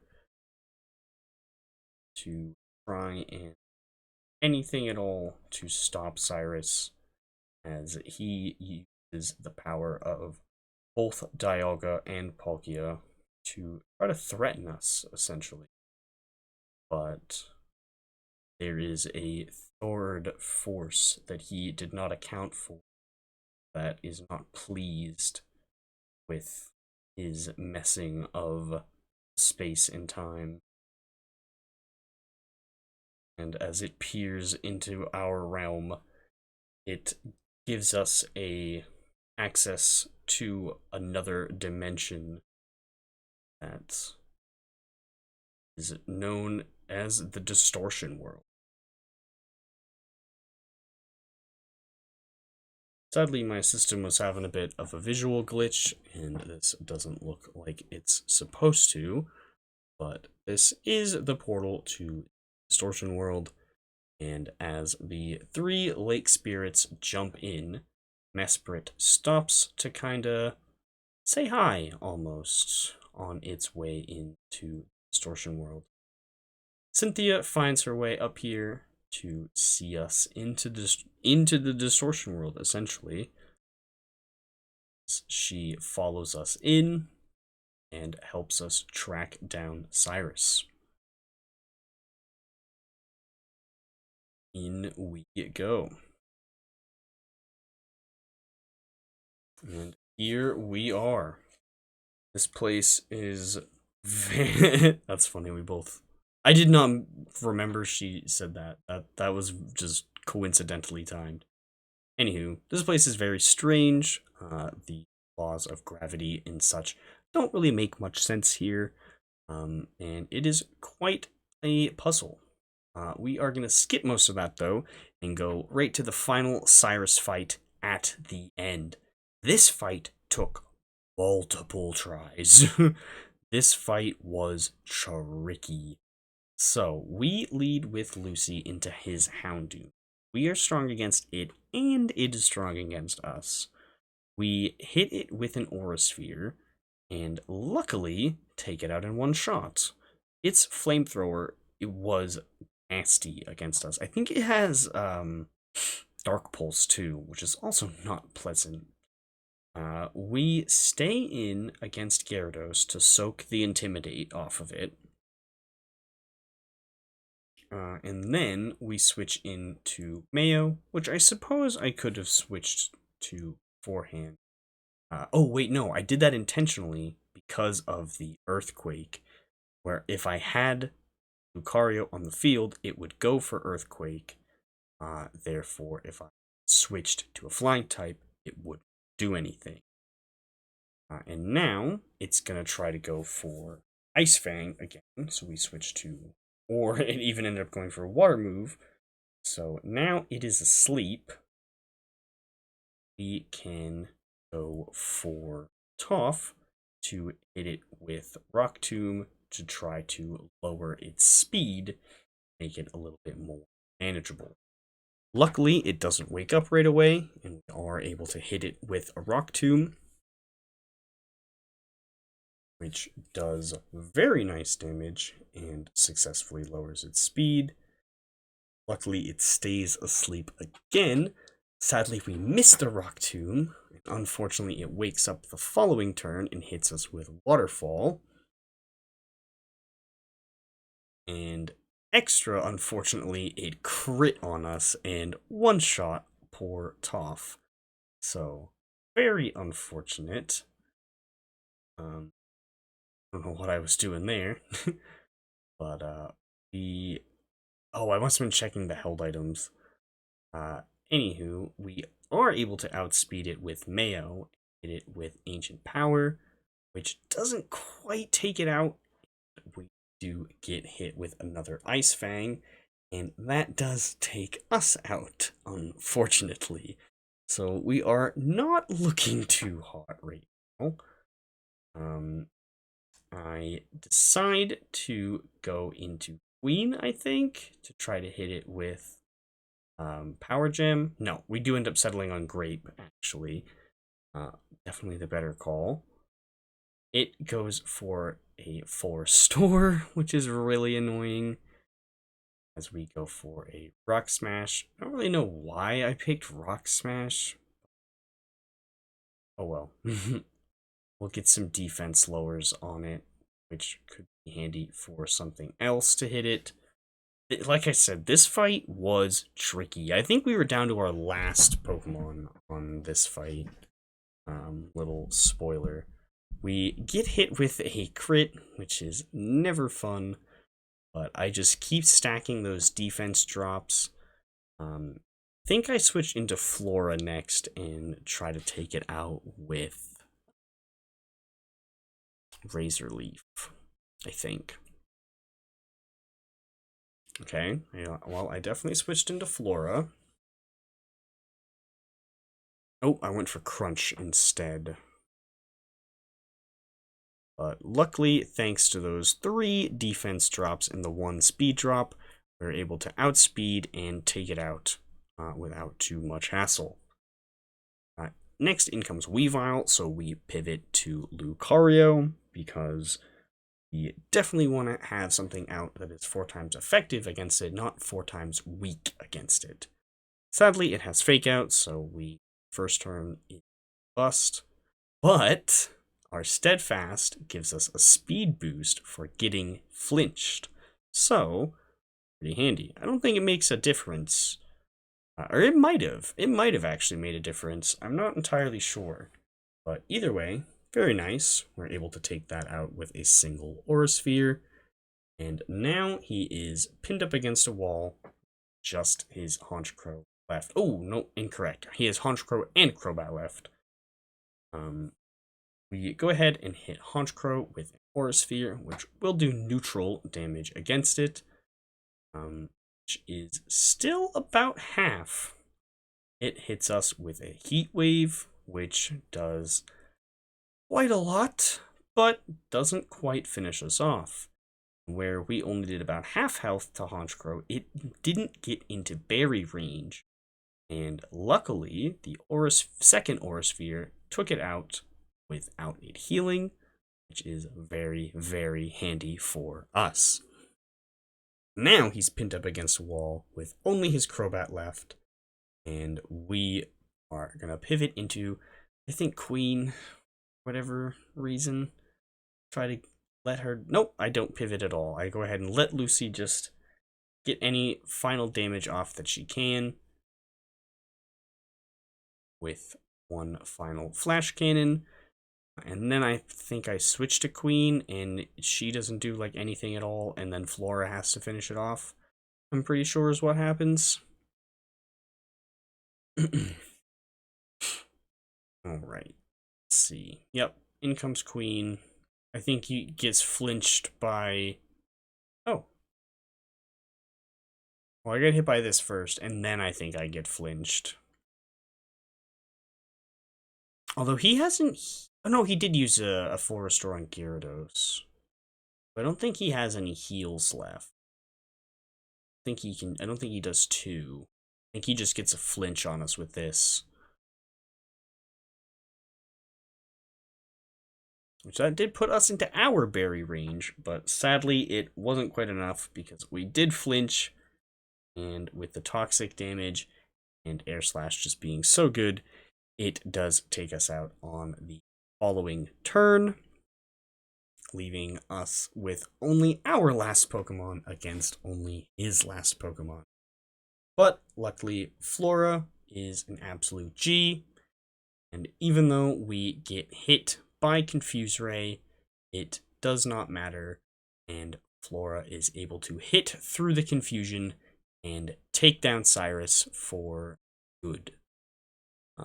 Very, very nice. Flora getting all of the experience and all of the glory, as the rest of her teammates are currently deceased. Well, no, not quite, just fainted. Very nice. Let's go away. Guess I was quite excited about this. There we go. Alright. And there he is. Defeated and gone. Next, we encounter the big scary demon that has been haunting this area. And we, we're tasked with fighting him. But, I quickly notice, once we get into this battle with it, that it does not have a gender at all. And so because of that, we don't need it. This team is strictly for specific gendered things only. So we defeat that and head our way over to Sunny Shore City, where it is time for the final gym battle to finally occur. So here we are, up against Volkner. And this is gonna be mostly the Flora show, because Earthquake. So, yeah, Flora does pretty solid job taking care of just about all of his team. This fight definitely took a couple tries, just because he has some pretty good coverage moves that were a little hard to deal with.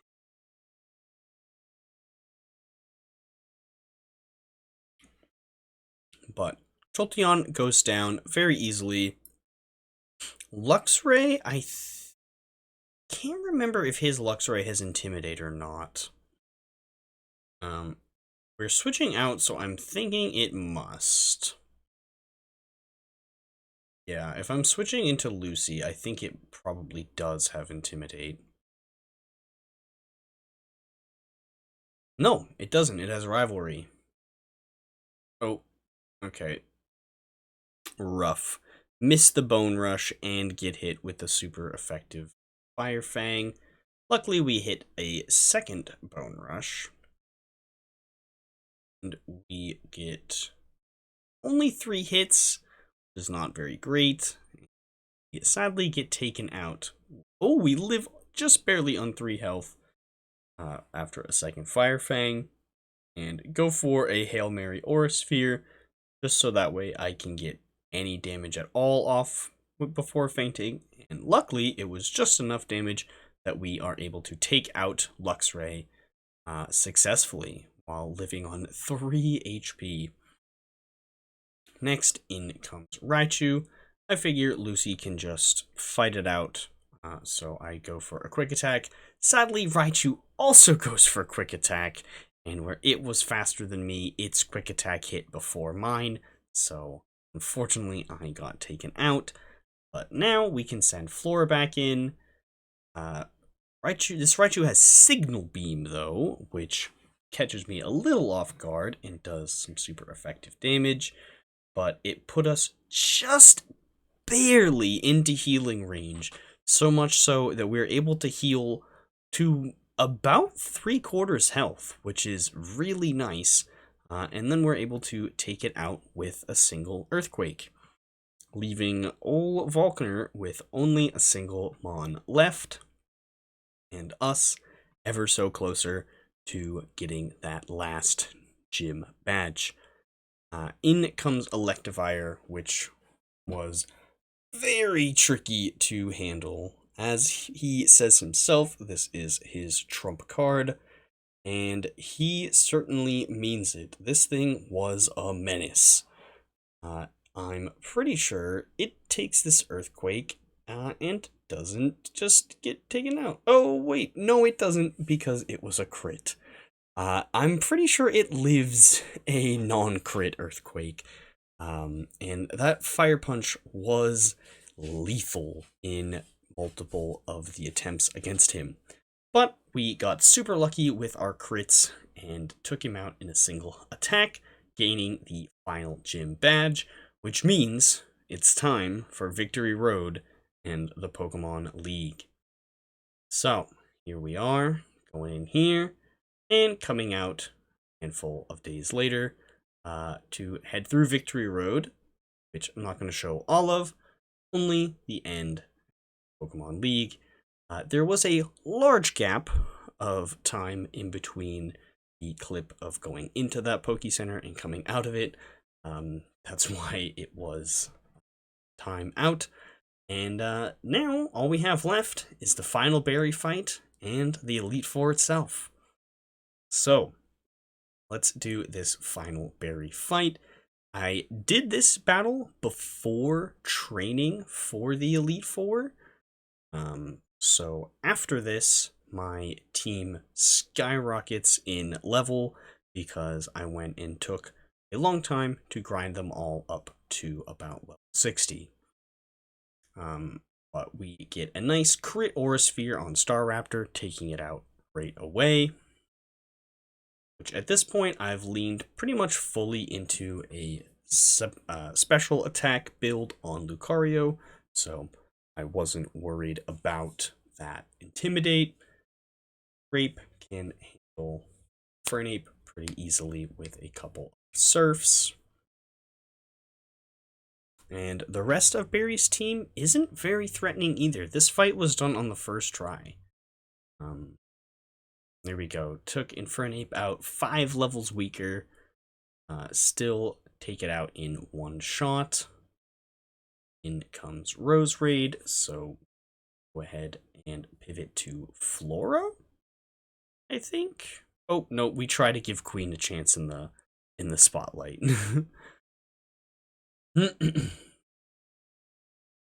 Which she does not do too much in the. Luckily, Rose Raid missed its Grass Whistle. But sadly, only the first time. Did not miss Grass Whistle the second time. So now we're stuck asleep, which is not pleasant. Now it's just going to start attacking us, and we can't do anything about it because we're asleep. But, oh well, we're just going to keep getting hit with Shadow Ball. There's nothing we can really do about it.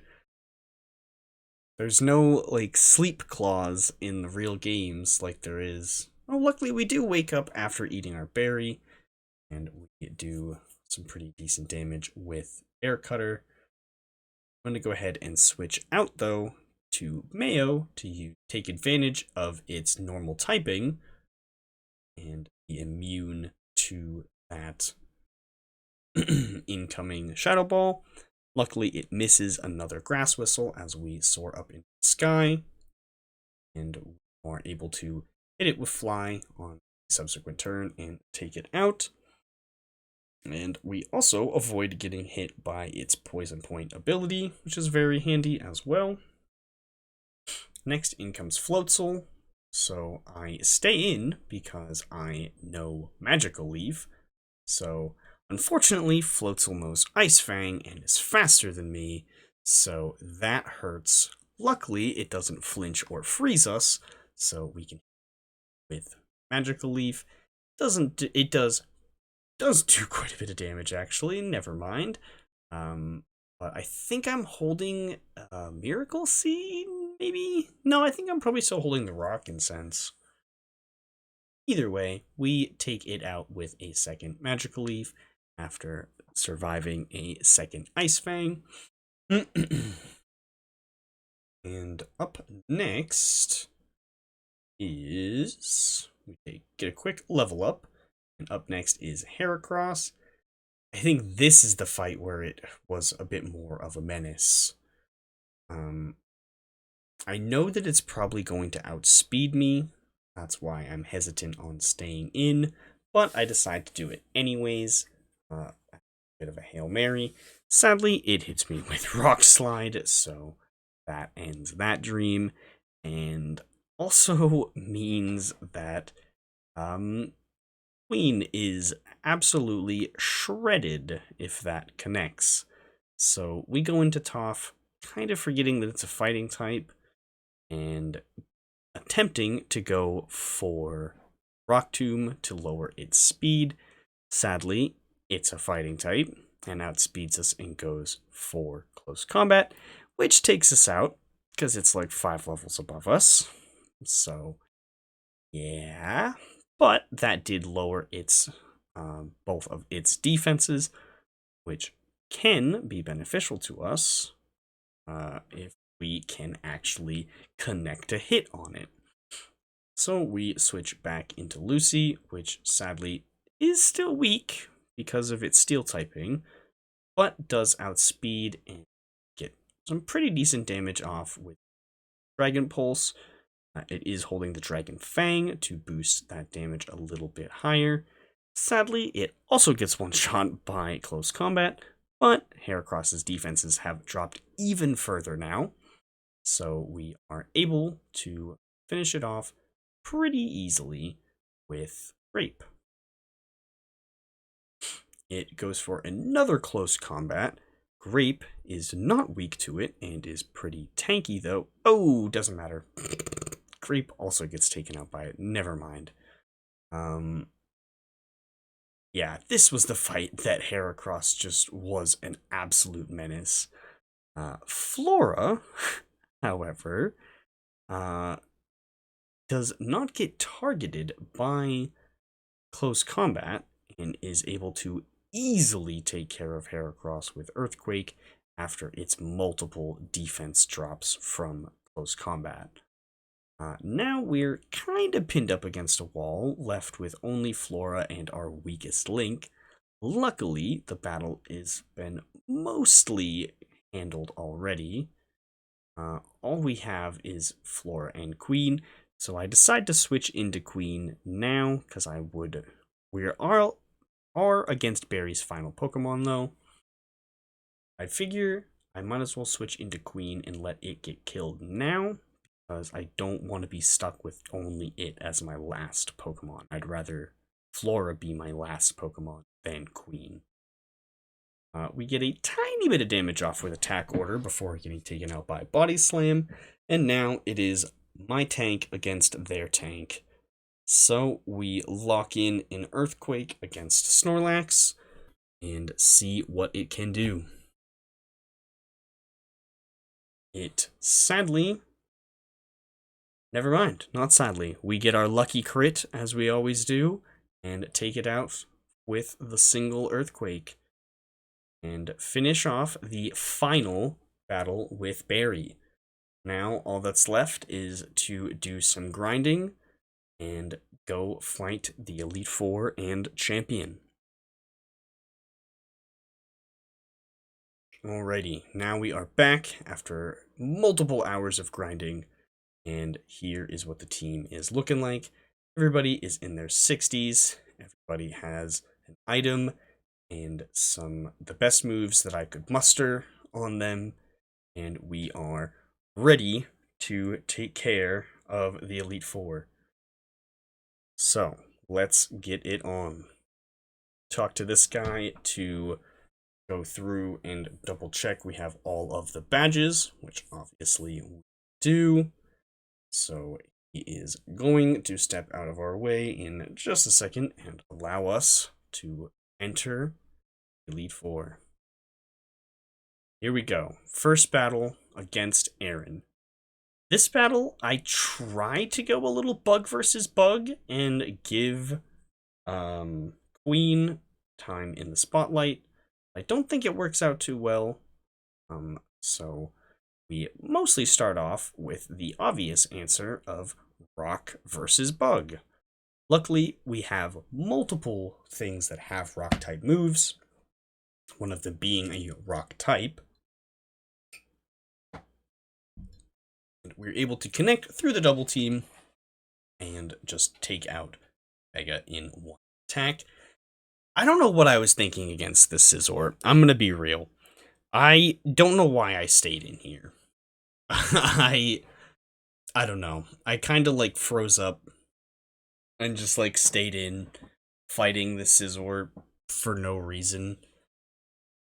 I don't know. I had plenty of healing items that I made sure to heal up all of my team in between each fight, so I wasn't too worried about Toph going down, as I had revives and potions to heal her up, but I didn't feel like switching anything out, so I just let her go down for whatever reason. Next in comes Flora to try to take Scizor out with Earthquake. Sadly, Bug resists ground, so it only does neutral damage and not super effective damage, but luckily it is still enough to take it out, so we are quite a bit higher level.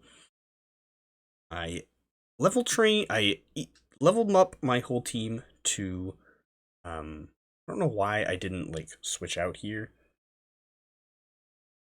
but, or did I turn it on to, did I put it on set mode for the Elite Four? I may have put it onto set mode. Either way, I level trained my whole team up to 60, which the champion's level cap is actually 62, is what level Cynthia's Garchomp is, but she has like 2 or 3 things that are level 60 as well, so I'm sure to just stop there. I felt that was a good enough place to stop, and I didn't really go any higher than that. Sadly, Vespiquen has pressure, which is making my ancient powers be used up faster, which is really annoying because it has low uses anyways. We do manage to get a boost off though, which is very good. And now I go for another ancient power, just fishing for that other boost. Which we actually get. I made sure to grow plenty of Lepa berries before the Elite Four. I also had things to restore move uses as well. Up next, in comes Drapion, which is only actually weak to ground. So the only thing I have that's super effective against it is Flora, but luckily with 2 boosts from Ancient Power, you're able to just take it out easily with Air Slash, and the same goes for Heracross, easily taken out with Air Slash. And that is the first Elite Four down. He was the only one that took multiple tries, and all that it really was setting up a good lead. But the rest of them I beat on the first try. So next up we have Bertha, who was very easy between having a grass and a water type on the team. Bertha was very simple. Sadly, we miss on Wishcash as we take a little bit of damage from Aqua Tail, but we do connect on the second one, and that is enough damage to take it out in one shot because it is 4 times weak to grass. Yeah, I did change it to set mode specifically for the Elite Four. So I was not able to switch out easily for this. I did play the rest of the game on Switch mode, but for the Elite Four specifically, I changed it to set mode. And I made sure to bring plenty of spare citrus berries so I could give Flora and Queen more of them if they ate the one they had. We got a lucky crit with Razor Leaf, which does have boosted crit rate. I decide to switch out though, because why not hit this with a 4 times super effective ice type move of our own instead of being hit by 4 times super effective. Oh, well, I don't, never mind. I don't even go for Ice Beam, which I did upgrade Aurora Beam to Ice Beam by buying a TM at the department store. I didn't feel like walking through the snow again because I'd already leveled up my team. I didn't want them to be getting more XP. So I just bought one from... Actually, no, it wasn't the department store. It was the game corner. Luckily, the rest of her team is not going to fare well against Surf. In comes Golem, which is 4 times weak to water and grass. So Flora would have been able to handle this just as easily as Grape does. In comes Rhyperior, which same situation, easily taken out. Which, although those do actually have higher defense than special defense, so there is a chance that they could have lived Razor Leaf. Also because it has lower base power than Surf, so they might have actually been able to live through Razor Leaf, but not Surf. Either way, out comes her ace in Hippowdon, and sets up the Sandstorm. Unfortunately for it, it is not strong enough to live through Surf, so down it goes to another tidal wave. And that is Elite Four number 2 defeated. Onwards to Flint, the Fire Elite Four member, who also won't do too well against our Vaporeon. Which, luckily for Flint, this is Platinum, so he can actually have a full team of fire types. If there are any of you who have not played Diamond and Pearl, or Brilliant Diamond and Shining Pearl, which those ones don't really count, but if you've not played Diamond and Pearl, there are 2 fire type families in the whole game, and one of them is the starter line. And for whatever reason, they chose in that region to have a fire type Elite Four, who 3 out of 5 of his team isn't fire type, because there aren't any more fire types for him to have. Which Brilliant Diamond Shining Pearl remedied the issue of fire type availability to the player, but not to Flint. Either way, Flora does pretty quick work of most of these things with Earthquake, and we have Grape in the back to take care of any stragglers with Surf, and we also have Toph and Togekiss, Mayo, to hit things with Rock-type moves if we get into a pinch. This is one of the 2 fire types in Diamond Emperor, or the other one is Rapidash. Rapidash and Ponyta. Those 2 and the Chimchar family are all you get. So, yeah. But luckily, we have Grape. Sadly, this goes for Sunny Day, which isn't a big deal right away. Because we don't quite, it is a big deal actually, because it made our Surf do less damage, and not actually take it out in one shot. Or finish it off, I should say. So they heal as we go for another Surf, which knocks it down quite low, but the sunlight is still up, and this thing knows Solar Beam. Luckily for us, it is more of a physical attacker, so its Solar Beam doesn't really do that much, even though it is super effective against us. So we kind of dodged a bullet there, but now all that he has left is Infernape and Magmortar, right? Yeah. So out comes Infernape, which does have Thunder Punch, which isn't very fun. But luckily, we have Surf still, and Surf does a lot of damage. Even through the sun, we can do a little over half, and it can just barely hold on. No, never mind, we can't. I thought we did. So now we're somewhat in a rough scenario, but luckily we have Mayo as Air Slash, which is good against fighting type Infernape here, and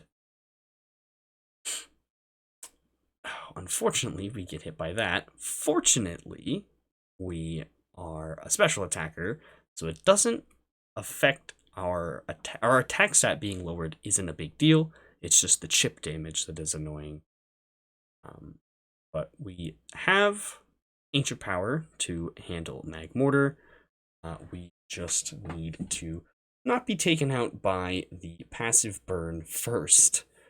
Luckily, we are faster, so we can do pretty decent damage with Ancient Power and get a boost, which is very handy. And we did a little over, or almost half.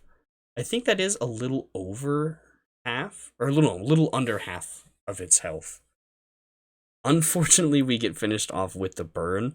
We would have been able to take it out with another Ancient Power because of the boost, which is very sad. And he starts to charge a Solar Beam against our Rock type. Luckily, the sunlight has faded, so we are faster and are able to take it out with Rock Tomb. That is 3 out of 4 done. Now it is time for the final Elite Four member before the champion, who is Lucian, a psychic type user. His team was not too tricky. He leads with Mr. Mime, as I try to give Queen a little bit of time in the spotlight. Mr. Mime goes for Reflect, as we go for Attack Order, which is annoying because that is a physical move, so it does a little bit less damage because of the Reflect. It's extra annoying because it probably would have been taken out on that first turn, if not for Reflect going up. Luckily, we just attack again through the heal turn, making its heal effectively pointless. Take it out on... Oh, we go for another attack order, I should say, as we get hit by a Thunderbolt, which luckily we live through. And we finish off Mr. Mime with a third attack order, which is Vespiquen's one of Vespiquen's signature moves. It does have 3, which is kind of funny for a mon that is so bad to have 3 signature moves. Oh well. I suppose I could have tried using them more, but I don't think that it would have made much of a difference. We go into Rape against Gallade here to try to go for Shadow Ball. Sadly, he has Leaf Blade, which hits us pretty hard. Especially since, luckily he didn't crit, because that probably would have one-shot us. Unfortunately, Shadow Ball does not quite one-shot him, even with a crit, and triggers his Berry. It's quite annoying. Luckily for us, he misses the Stone Edge, and we can finish him off with a subsequent Shadow Ball. Up next, I want to say is Alakazam. Correct. They go for a Psychic on us, and we live on 7. So close to the edge of death. But we bring him down to about a quarter health, and he goes for Focus Blast and gets the elusive miss. And we are able to take it out with another Shadow Ball, living on 7 health for another turn. Out next comes our Psychic Sibling in Espeon. Unfortunately, it takes us out with Quick Attack, but the fact that we lived that long on 7 health is quite impressive. We send in Flora to go for Crunch. Sadly, this also gets Signal Beam, so that does a pretty sizable amount of damage to us, putting us a little under half, which is scary.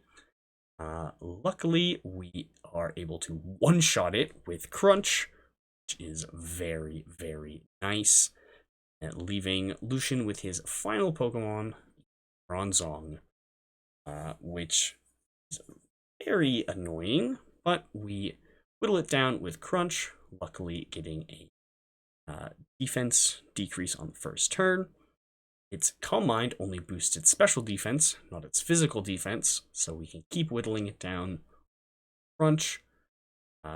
Psychic is gonna hurt, but our... oh, never mind. It got the crit. I was gonna say we're tanky, but it unfortunately gets a lucky crit on us. And so we pivot into Toph to finish it off with Assurance. And we are now ready for the champion. We have defeated all of the Elite Four, and it is time to face up against the champion, Cynthia herself. Here we go. We are ready. Made sure to heal everybody up to full. And I did save before this fight. I didn't save before all of the other fights, but I did save before this one. Just a little behind the scenes. She leads with her Spiritomb as we lead with Queen. I figure Queen is not going to be able to do much in this fight. I might as well get her out of the way first. Spiritomb has no weaknesses in this game because the Fairy type does not exist yet, and its type combination cancels out any weaknesses that it has. She withdraws after a single attack order, though, and pivots into Togekiss very quickly. We obviously still hit it with attack order, and get the crit. That move does have boosted crit chance, and I think that was the only time it crit. It was definitely the only on-screen time it crit. Sadly, we get hit by Air Slash and taken out very, very quickly, as I kind of expected to happen. We go ahead and pivot to Toph to try to hit it with Rock Tomb, lower its speed. Sadly, it has Aura Sphere and does lots of damage to us with that. I think even taking me out in one shot. No, we just barely live and hit the Rock Tomb, lowering its speed, which is very, very... Oh, even getting a one-shot, even much better than just lowering its speed. Up next comes Lucario. We don't have anything that we can do against this, so I just kind of stay in and let it attack me. It goes for Stone Edge of all moves. Does take me out. Luckily, this is weak to our favorite move, Earthquake. It also has Aura Sphere, like ours. And Flora, however, is not weak to that, so they do not get one shot or even dropped to the low red.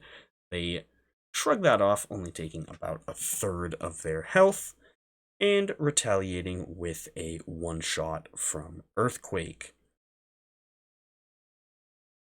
Up next, Spiritomb re-enters the fray with its health at about, I'd say, what, 3/5? And takes nice damage from Earthquake, getting completely finished off. Earthquake, it's just too good. Like, I don't know what else to say. Next, in comes Milotic, which would be good if it didn't have this. This 4-time super effective Ice Beam hurts a lot, as it one-shots Flora. Well, not completely, but finishes off Flora in one hit. We are getting down to sketchy points of low Pokemon. We go ahead and send in Lucy, go for Aura Sphere. This was just kind of like a bit of a Hail Mary attack. This was just the strongest move I could really do from her. Unfortunately, we get hit by a very well-timed Mirror Coat, which is the special equivalent of Counter, and take quite a lot of damage. I go for Dark Pulse next to fish for a flinch, and luckily get it, and decide, why not? Might as well keep going for that. And we actually get the flinch a second time, and now we're in KO range with Aura Sphere. So I can just finish it off with that. I definitely would have been finished off sometime. If it hit or used Mirror Coat again, it would have taken me out easily. So those flinches were super important. Now we've anchored her, and she sends in Garchomp to finish us off. I attempt to go for Dragon Pulse, but sadly Garchomp is well too fast for us and finishes us off with a super effective Earthquake. But we have come prepared. We've left Grape at full health and given her Ice Beam and the Never Melt Ice. We take pretty decent damage from Dragon Rush, getting knocked very low, but Garchomp does not have a Yachi Berry in this game and is going to be one-shot by Ice Beam, which effectively wins us the fight. There's still one Pokemon left, but we're pretty much done at this point. We got the scariest one out of the way. So she sends in Roserade, which goes for a Sludge Bomb, which does sadly finish Grape off. Doesn't quite finish Grape off, but it does on the next turn, as she is not quite able to pull off a full takeout with that. We do get the freeze, yet sadly, Cynthia hadn't used her full restore yet. So even though we pulled off the freeze, it wasn't quite enough, as we are not lucky enough to get it again on the following turn, and now we are taken out by Sludge Bomb. But luckily, we still have one final Pokemon at full health with super effective moves to handle this Rose Raid, sitting in the back, being Mayo, able to finish the fight off with one final air slash, winning us the run, which is very exciting. This run, this video, took a long time putting everything together, and I hope everybody enjoyed it. This took so long getting everything put together. There was 28 hours worth of footage that I went through and trimmed down into this somewhat watchable amount of time. I hope you all enjoyed, and I hope you all have a great day. I'm ready for bed. I've been recording this narration very late at night, and I am ready to go to bed. I hope everybody enjoyed the video. If you did, make sure to smash that like button. Please leave a comment. Let me know how you enjoyed it. Subscribe if you haven't already. This was a subscriber special. Hit that like button. I already said that one. Hit that notification bell so you know when I upload again. And if you know anyone that you think would like my content, share with a friend. That will always help grow my channel even more. Make sure to check me out on Twitch and TikTok as well. I'm going to finally try to get back to uploading TikTok soon. So definitely check me out over there for some short form content. I will try to make sure that anytime I upload anything over there, I upload a short here on YouTube as well, if you don't really want to use that platform or are just worried that it's going to be gone. All of the shorts will be posted here on YouTube as well. Yeah, there we go. That was the whole team. That was the run. Hope everybody enjoyed, and I will see you all in the next video.